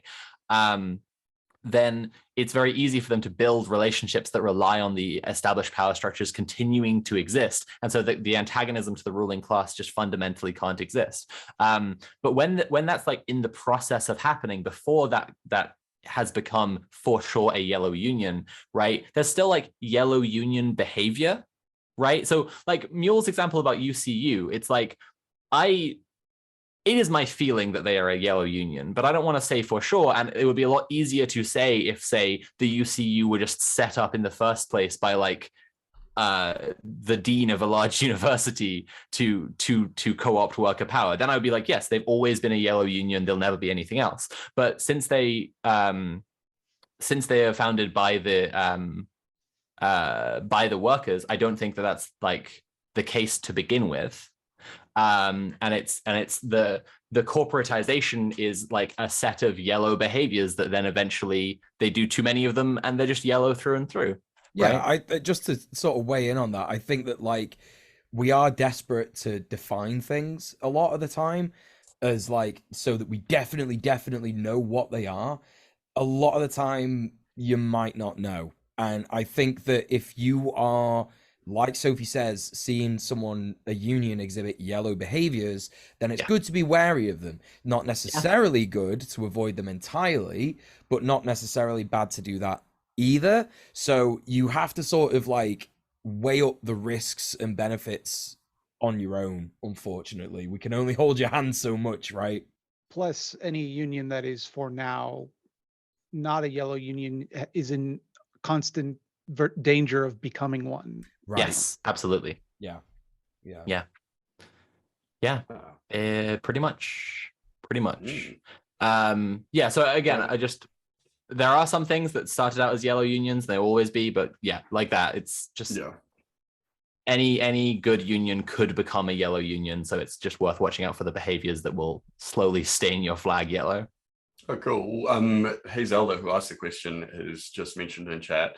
Thanks for the detail. A lot of my questions come from the IWW's OT 101, talking a lot about the difference between solidarity unionism and business unionism, rather than just warning against yellow unions. And at the same time, we don't stop workers from seeking NLRB recognition if that's what they really want. So I was looking to explore the relationships there. Okay, cool. In that case, to talk about business unions, like as opposed to solidarity unions that have been set up under the IWW branch, right?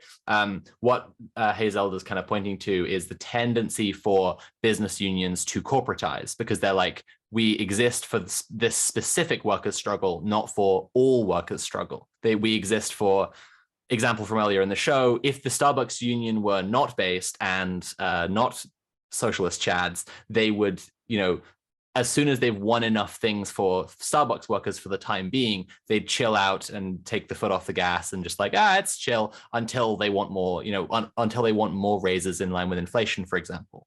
That would be yellow behavior, right? In business unionism. And then as their union got bigger, they would probably corporatize. Yeah, cool. All right, we got a lot of questions, so we should get through a couple more. Oh, wow, we really do. Okay. Yeah, a delicate friend is asking, I have a question. Is anyone on Red Planet or guesting interested in cybernetics, aka systems theory? Yes. So, I mean, I was going to say, so if I bet. I mean, do you want to talk about that a little bit? No, I've answered the question. I am. Oh, yeah. Yes, okay.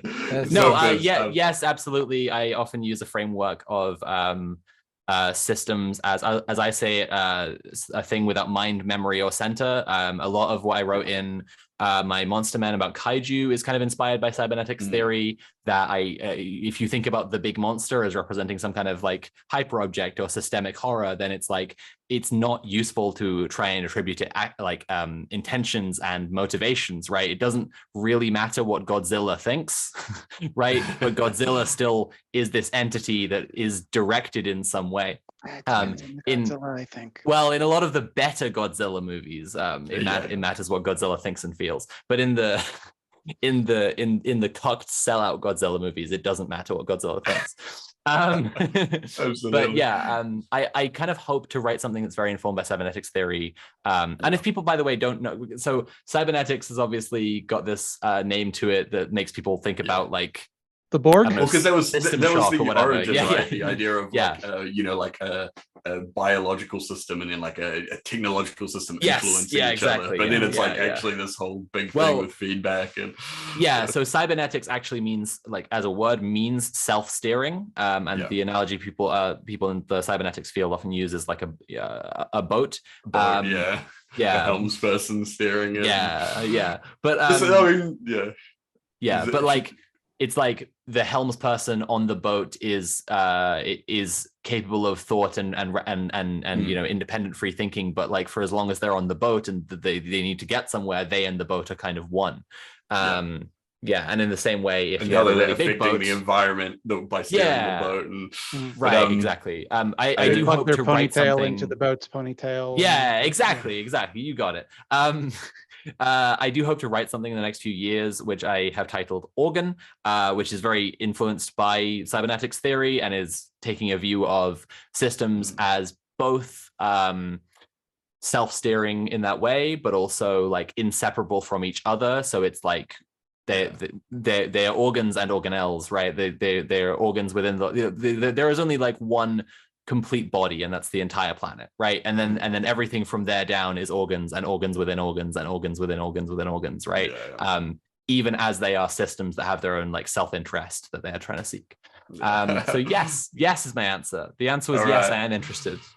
Well, yeah, we should keep moving through these. And Tempera Shrooms is asking, what are the red flags to look for whether the union I'm in is a yellow union? Okay, I mean, yellow like, behaviors, yeah. Like I look at the management, look at the behaviors, look what they're doing. It's like it's not like a you know, it's not as easy as like this is necessarily yellow or not or whatever. Like we talk about, you know, it could be orange, could be like, or they could have some traits of a yellow union, but then not others. So it's it is a tricky one, but you'll just have to if they were founded to be yellow, they're yellow, right? That's so when we're giving the homework this week, which is going to be to join a union and and along the way make sure it's not a yellow union, right? One of the things is going to be you want to look into the management and you want to look into the history, because if the history of it is like we were actually founded by the CEO of the company, like that's obviously, you know, that's the hard line. But then yellow behaviors. To reiterate one of them that Mule said earlier, like the UCU putting out a video being like, we've settled it, we're going to do negotiations now, and then the actual workers being like, no, that's absolutely yellow behavior. I would say it's also like irrelevant whether or not the union itself is yellow. If you are witnessing yellow behavior, that's the thing to be worried about. Yes.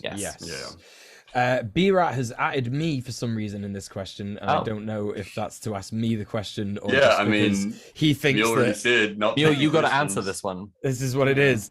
Would a right-wing union that was founded to split the workers of an industry be considered a yellow union, even if they occasionally do something for the workers, but not as much as the left-wing union of that industry? Again, Mule, would it? Well, if you give me a fucking minute, I reckon so. I reckon that is a yellow union. Yeah, because at the end of the day, if your sole existence is taking power away from an attempt to build dual power, that's counter-revolutionary as fuck, my dude. So it's like that would describe the original example. That would literally describe Beatrice's Federation de Jean. There you go. It's like she said. Mark Salmon says, I have a question for later. How do you tell something is a yellow union? What are major tip-offs? We've already answered this, Mark. I hope that the previous answer is satisfactory enough for you. We do have a lot faster next time. Yeah, get your question in. Come on, you got to get them in.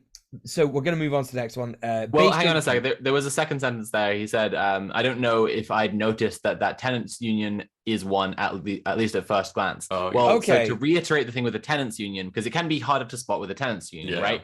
That's is it run by the tenants or is it run by? I mean, that would be the number one, right? Is the membership actually leading it? But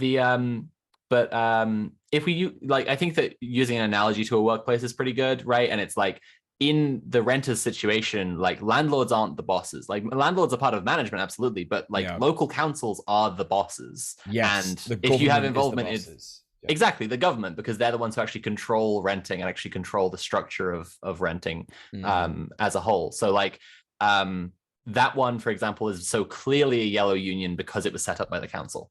Yeah, and I guess I would add on to that with that caveat. I do apologize, Mark. That it's so, for example, in GMTU, we have in our what do you call it? Constitution. That's an important thing I shouldn't forget. We have in our constitution that absolutely no one who is a landlord is allowed to be a member. Yeah. So looking for things like that within the constitution. If you have an open and fair tenants union, they will gladly show you the constitution. You will be able to vote if you're a member on amending the constitution. If you need to, that is like a democratic right that you absolutely should have in a horizontally. And if it is a yellow union, but they've made the absolutely classic blunder of making it possible for members to vote, it would be possible to turn it red, in my opinion. Yeah. That's true. Sweet. There you go. Well, yeah. So that actually answers another question, I think, that someone else I saw. Yeah, it's a lot of the same. Okay. Here is a good framework for yellow behavior. Is it antagonistic to the enemy of the union, the ruling class, the bosses, the council, whatever, or is it trying to build a good relationship with them? Is any move that is being made trying to like build a good relationship to the people who should be your enemy? That's yellow behavior. Absolutely. Yeah, because a lot of people believe in the kind of liberal framework we live in that the point of a union is to mediate conflict between workers and owners, when in fact it's to exclusively to advocate for the workers. It should not be. Yeah. So Base Junkie says, I've seen mentions of places like game devs, YouTubers, tech support attempting to unionize. I work at an accounting firm. Are there examples of those kinds of quote unquote pencil pusher type workplaces successfully unionizing? Are there challenges to those efforts that more traditional industries might not face or might face differently? That's an interesting one. Yeah, go on. Like Base Junkie has asked me this question in my chat. He's from my community, and since you originally asked me that question, and I think my answer then was, it doesn't matter. You should try and unionize anyway. I think my answer has just changed a little bit to be like, there has to be examples of accountants sort of like unionizing, just because if you work in an accountancy firm means that you're you might be potentially helping CEOs not pay taxes and stuff like that. Doesn't necessarily mean that the workers in that firm are going to be getting paid well or anything like that. Do you know what I mean? And it's entirely possible that the accounting firm that you work in is based in ethics and they don't help CEOs avoid taxes. I don't know how it all works. So, but I would say if you're absolutely desperate to get more rights, get paid better, all that kind of stuff, unionize, speak to the IWW. They'll tell you how to do it. And I guess another sort of framework to think in is that if you do think that the business that you work in is not ethically sound, then I don't know, how feasible is it for you to work somewhere else, move on and do something different? It's your choice, I guess, would be my answers to that. I don't know if the hosts have any other, or our guests have any other insights. I don't know examples of accountants unionizing.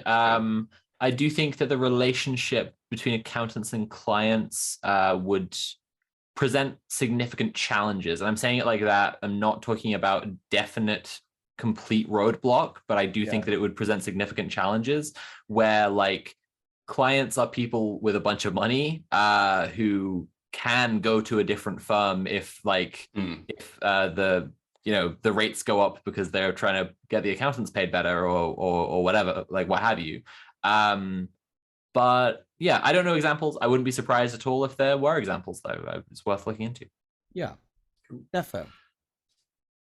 So next one, what do we got? Also, I'll phrase this as a question because some feedback from you would be great. I've been asked by some people involved with some squat organizing to draw up an action plan for helping some old ladies get elected to the local council on a single issue housing platform. How might y'all approach this? RE, the discussion on how to best approach state institutions. Wow. Anyone else? Yeah.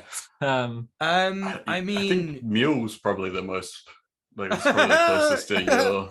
no, I will not be answering any questions. Okay, so my initial thoughts are there are some qualifying factors to this. Why do we want old ladies to get elected to the council? Like, you know, I think they probably mean specific old ladies. They're not just talking about some. No, I know. Like, why are we getting these specifically to like be elected to the council? Like, what are you trying to get? Like, I know you're saying single issue housing platform. If that's the only thing, if that's what that means, if you just want to get people elected to the council to solve the housing crisis, just quit while you're ahead, because it's not going to work. Join a union, advise them to join the tenants union and put in their energy and effort there. It would be much more rewarded. I actually disagree. I think if these people are like willing to dedicate their time to that being their thing, that they're single issue councillors who are only getting into local government for this specific thing and basically like will piece out on any other question that they're asked about, I think that would be great if those people were in local government, because they are only there to deal with that issue and will piece out on any other discussion. If that is the case, that is something that I didn't consider, and if that is the case, then yeah, fair enough. Yeah. It's like the hypothetical, like I've had this comment on my YouTube channel like several times now. Someone's kind of fantasizing about like joining the police, but then just doing absolutely nothing and just collecting the checks. It's kind of like that, right? With local government. Sure. If someone got a position in local government and then did fuck all except this one thing that they've decided to do, cool. Yeah. Just joining the police and following that sabotage handbook from back in the day. And just being a little prankster, a little menace guy. Just being a little goofy guy and just like, you know, when they're having a big important meeting about the raids of the morning, just kind of come in with your underwear on your head and be like, "Oh, I would love like a TV show like that where it's just like Mr. Bean, just like undermining. But you know, Mr. Bean actually did a show where he was in the police, and I think it was called The Thin Blue Line or something that was supposed to be a comedy about the police. Fuck. Bean Line. But it's Thin Bean Line. Thin Bean Line, that's right. Yeah. So you walk in the morning, you got an ice cream cone in your holster, and you just look in your gun. You're like, "What's up?" I like the idea of like officer undercover socialists being like, Antifa keeps on putting fucking thumbtacks in all our tires. I don't know. We're all looking for the guy who did derailing all the meetings and stuff. Yeah, that would be kind of cool. Yeah, anyway, if that is what you want, delicate friend, then I have no idea how to get someone elected to local government, but I would say that the in terms of strategy, like making sure that they are just single issue in that way would be the thing that I'd be concerned about. And I would also say if you do want to get someone elected to local government, follow the tried and tested method of, you know, getting involved with grassroots organizing, you know, stuff like that. Like, you know, if the old ladies don't know about the tenants union, you should definitely tell them anyway. And I think that's super important. And see if you can find the other people who are running for the position. See if they have if they're having any affairs or anything like that. Maybe you can hire a go through their likes on Twitter. Smart. So we got one from Nat here saying, not exactly a question, but I think this would be good to discuss how people think about the decisions in joining unions. I think it's worth distinguishing between a union whose structure is fundamentally a yellow union that can't really be changed versus a union that basically has lib membership that can be radicalized as conditions press. The former is likely not worth investing your valuable time. The latter may well be, especially if you recognize other members with the same ideas and you can educate and P. Yeah, it just ends at P. It just says P at the end. I think that's important. We should be educating and peeing. This sort of like semi question from Nat here, like, actually, I think answers the next question from. I know. I was going to say that, so I think that's probably a good place to wrap it up after this. Well, there's a term for this, isn't there? When you get a job somewhere specifically to organize, salting. It's salting. Right. Salting the workplace. Sorry. I was just saying about this the other. Maybe yesterday even, because in Sorry to Bother You, there's actually a salter, and I think people don't realize that he's a salter. Glenn from The Walking necessarily. Dead. He's Glenn from The Walking Dead. Right. So people don't necessarily realize, because they probably remember that he's the head of the union in that movie, but he actually says that like what he did before joining this workplace was organize a union in a different place. And I forget the name of the character or actor that he's talking to, but she says it's Lakeith Stanfield's character's girlfriend. She says to him, so you just go from place to place causing trouble, right? And he's a salter. Like literally his whole deal is like how he gets paid is he's taking checks from capitalists, but like his actual function is to join different workplaces and start unions there. We've had one of these people on the show. If we remember Ivan Ostos, who is organizing gig economy workers into gig economy union in Canada. He actually, like his whole deal in doing that, because gig economy works that way, like he doesn't have one like office to go into and like salt there, so he keeps on like joining different like apps in different cities and organizing the workers in different places that way. I actually have a quibble with Nat's thing, and so I'm gonna debate my tiny wife live on stream now. Bring her in. No, it's just that she said, welcome to come on stream and debate anytime. Oh, fucking hell. So she said between a union whose structure is fundamentally a yellow union that can't really be changed, and in line with the next question, which is, do you think it would be possible to co-opt a yellow union? As I said earlier, I think it's hypothetically possible for something to be a yellow union that's so poorly organized. Like they've done such a bad job of setting up their yellow union that it could be co-opted. In the case of the one we just looked at, for example, I don't think that's the case. So I think there are plenty where it absolutely cannot be changed to be meaningful or useful. But I do think that like if you found yourself in a place where like everyone was in the company union already, right, and it was the only thing that was there, and also the company union had been set up in, well, actually, let's leave that aside for a second. If you found yourself in a place where the only organizing was a company union and everyone was in it, that's actually a great opportunity for you to go in and be like, hey, let's form a real union. So I think that co-opt maybe not, like in terms of the literal organized structure and then it becoming good, but like it can absolutely be a place where you can springboard off to do real organizing if it was that kind of situation. Yeah. I think that's a really important part to take away from this whole discussion, which is that even though unions can exhibit yellow behaviors, it's actually sometimes still beneficial to, go to the meetings, go to branch meetings, meet other people who know that there's something wrong with society. Because fundamentally, people join unions because they know that there's something fundamentally wrong with how things work, whether that be the workplace, whether it be landlords, etc., etc., etc. So there's nothing stopping you from joining a union and then discovering all the stuff, the base stuff that people do. Like, for example, the amount of people that I've brought onto the stream, like, for example, Dan Isaac, the Red Roots Collective, there's a bunch of other people that I've like recommended to come on the stream and we've had on as guests, and I've met those people through GMTU. GMTU is not a yellow union, but the point is that if you go and organize with a union, you will meet based people who are doing other base stuff, and maybe you can spend your energy and time doing stuff with them if it's a yellow union. I guess I would answer the question of, do you think it's possible to co-opt a yellow union with? I think it's possible to co-opt a bunch of workers who are together in one place to organize to do that successfully. And it might not be possible to co-opt the structure and the union, as it were, but it's absolutely possible to get the workers to do something better. There you go. Well, we got through them. Nat we did replies with, I agree. If it's a hyper-bureaucratic union with close ties to government, then it's likely less worthwhile. And each kind and style of union will be more likely to flip under different amounts of pressure from the material conditions. And that, very much agree. There that, we go. Folks, is how you do a debate. I won. You just agree. So. Now I'm going to go and smear Nat all over social media. I won the debate. That's how it works. Somehow Nat is a genocide denier. I don't know how yet, but I'll figure out a way.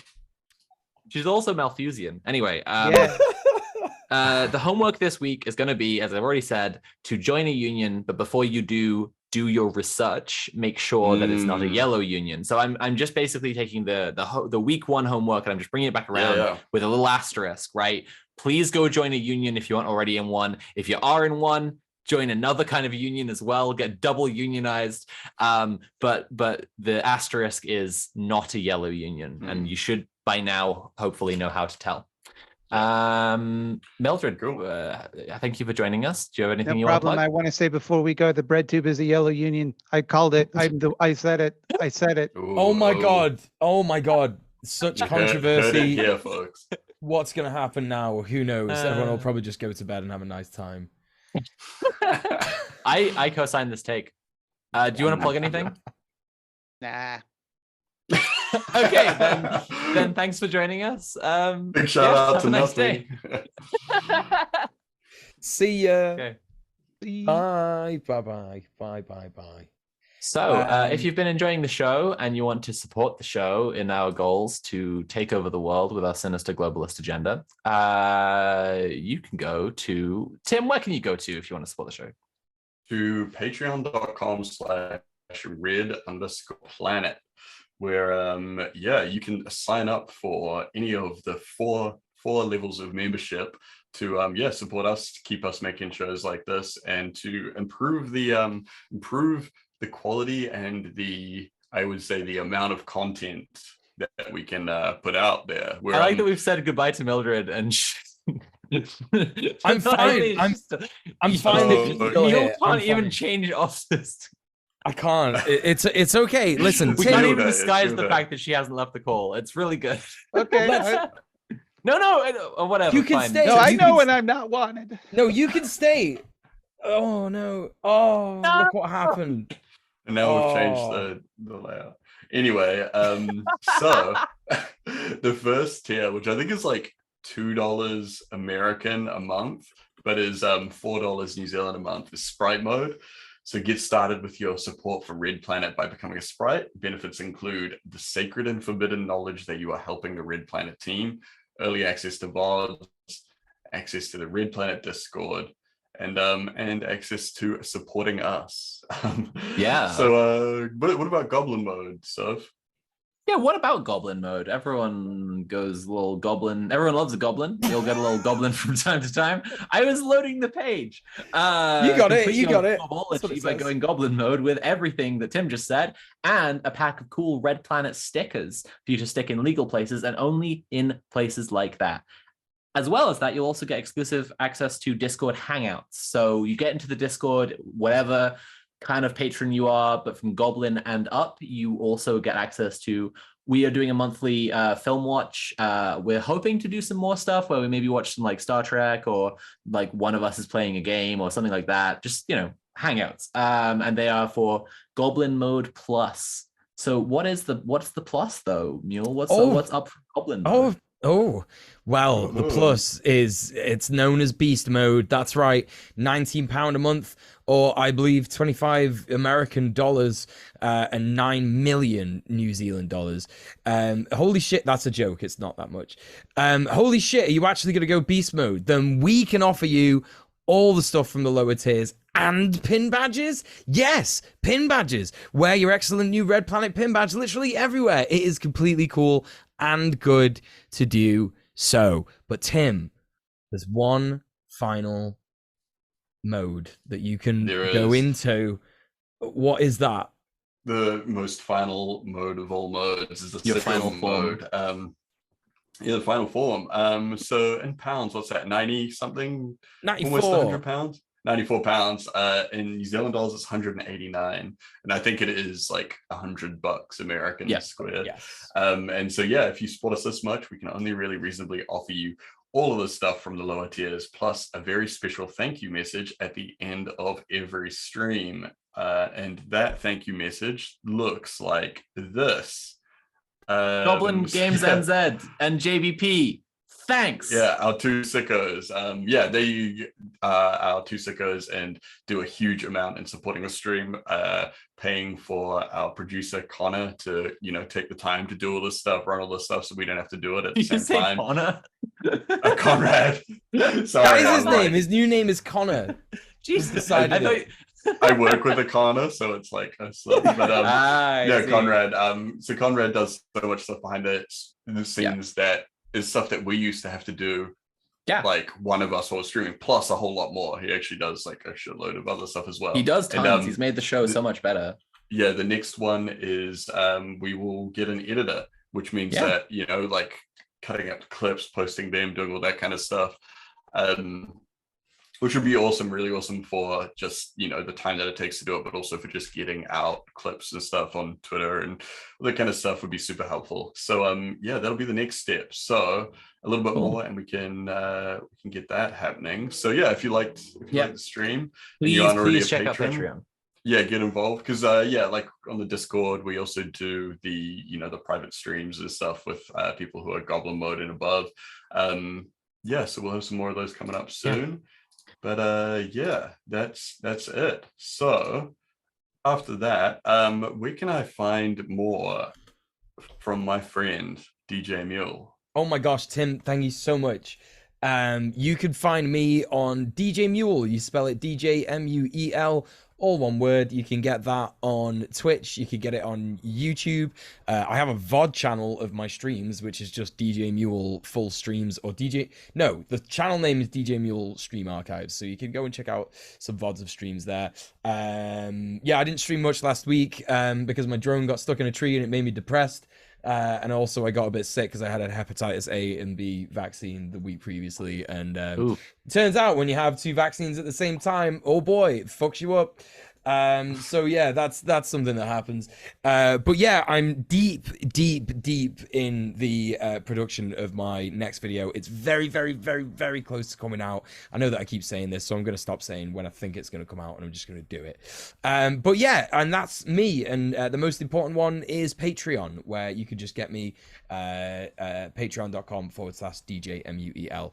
Give me money so I can survive and eat and all that, pay rent, you know, all that fucking shite. Sophie, what about you? I have two links to tell you about. One is linktree.ee/Kira Chats for our currently absent host, Kira Chats. All of her links are there, including the ones we can't tell you about on Twitch, but you know that they're good because we can't tell you about them on Twitch. So go check them out. That's linktree.ee/Kira Chats. Now, if you like using linktree.ee to find people's links, let me tell you about another linktree.ee. That's linktree.ee/Sophie from Mars, all one word. All my links are there. I recently updated it to make sure all my stuff is there. You can see my Patreon, you can see my YouTube where I do video essays, you can see my Twitter, you can just give me money directly if you go there, which would be fucking based. If I get like a notification, just someone's like, yo, here's some money, that brightens my day. So check out linktree.ee/Sophie from Mars, and all my stuff is there. I think that's all of the host promotion. So next week, we're getting a very special person. Oh my gosh, what? I'm so sorry. Tim! Tim handed over to Mule, so I assumed Tim. Big Tim! No, I'm being so rude to everyone this week. You can find me on Twitter as Dread Conquest, but on YouTube and Twitch you can find me as Conquest of Dread. Shit posting, blah blah blah. Yeah, that's the deal. Right. I'm so sorry, Tim. So So yeah, thanks for hanging out, everyone. Yeah, join us next week. We won't have a guest, but we will be having a full all four hosts discussion about dual power. Cool. Excellent. See you all next week. Take it easy. Okay. We're gonna raid someone on twitch.tv. I'll tell you who that is in a little second. Who we're gonna raid, we are going to raid Left Flank Vets, who are doing the standard live events in the meat space, is what they call it. But yeah, they're really cool socialist army veterans, mainly hosted by Marcus, who is a lovely lad. So join us for the raid if you're with us on Twitch. To all the listeners on podcasts, please give us a 5-star review. If you're on Apple Podcasts, tell us why it's so fucking good. And yeah, we will see you next time. Bye. Bye. Goodbye.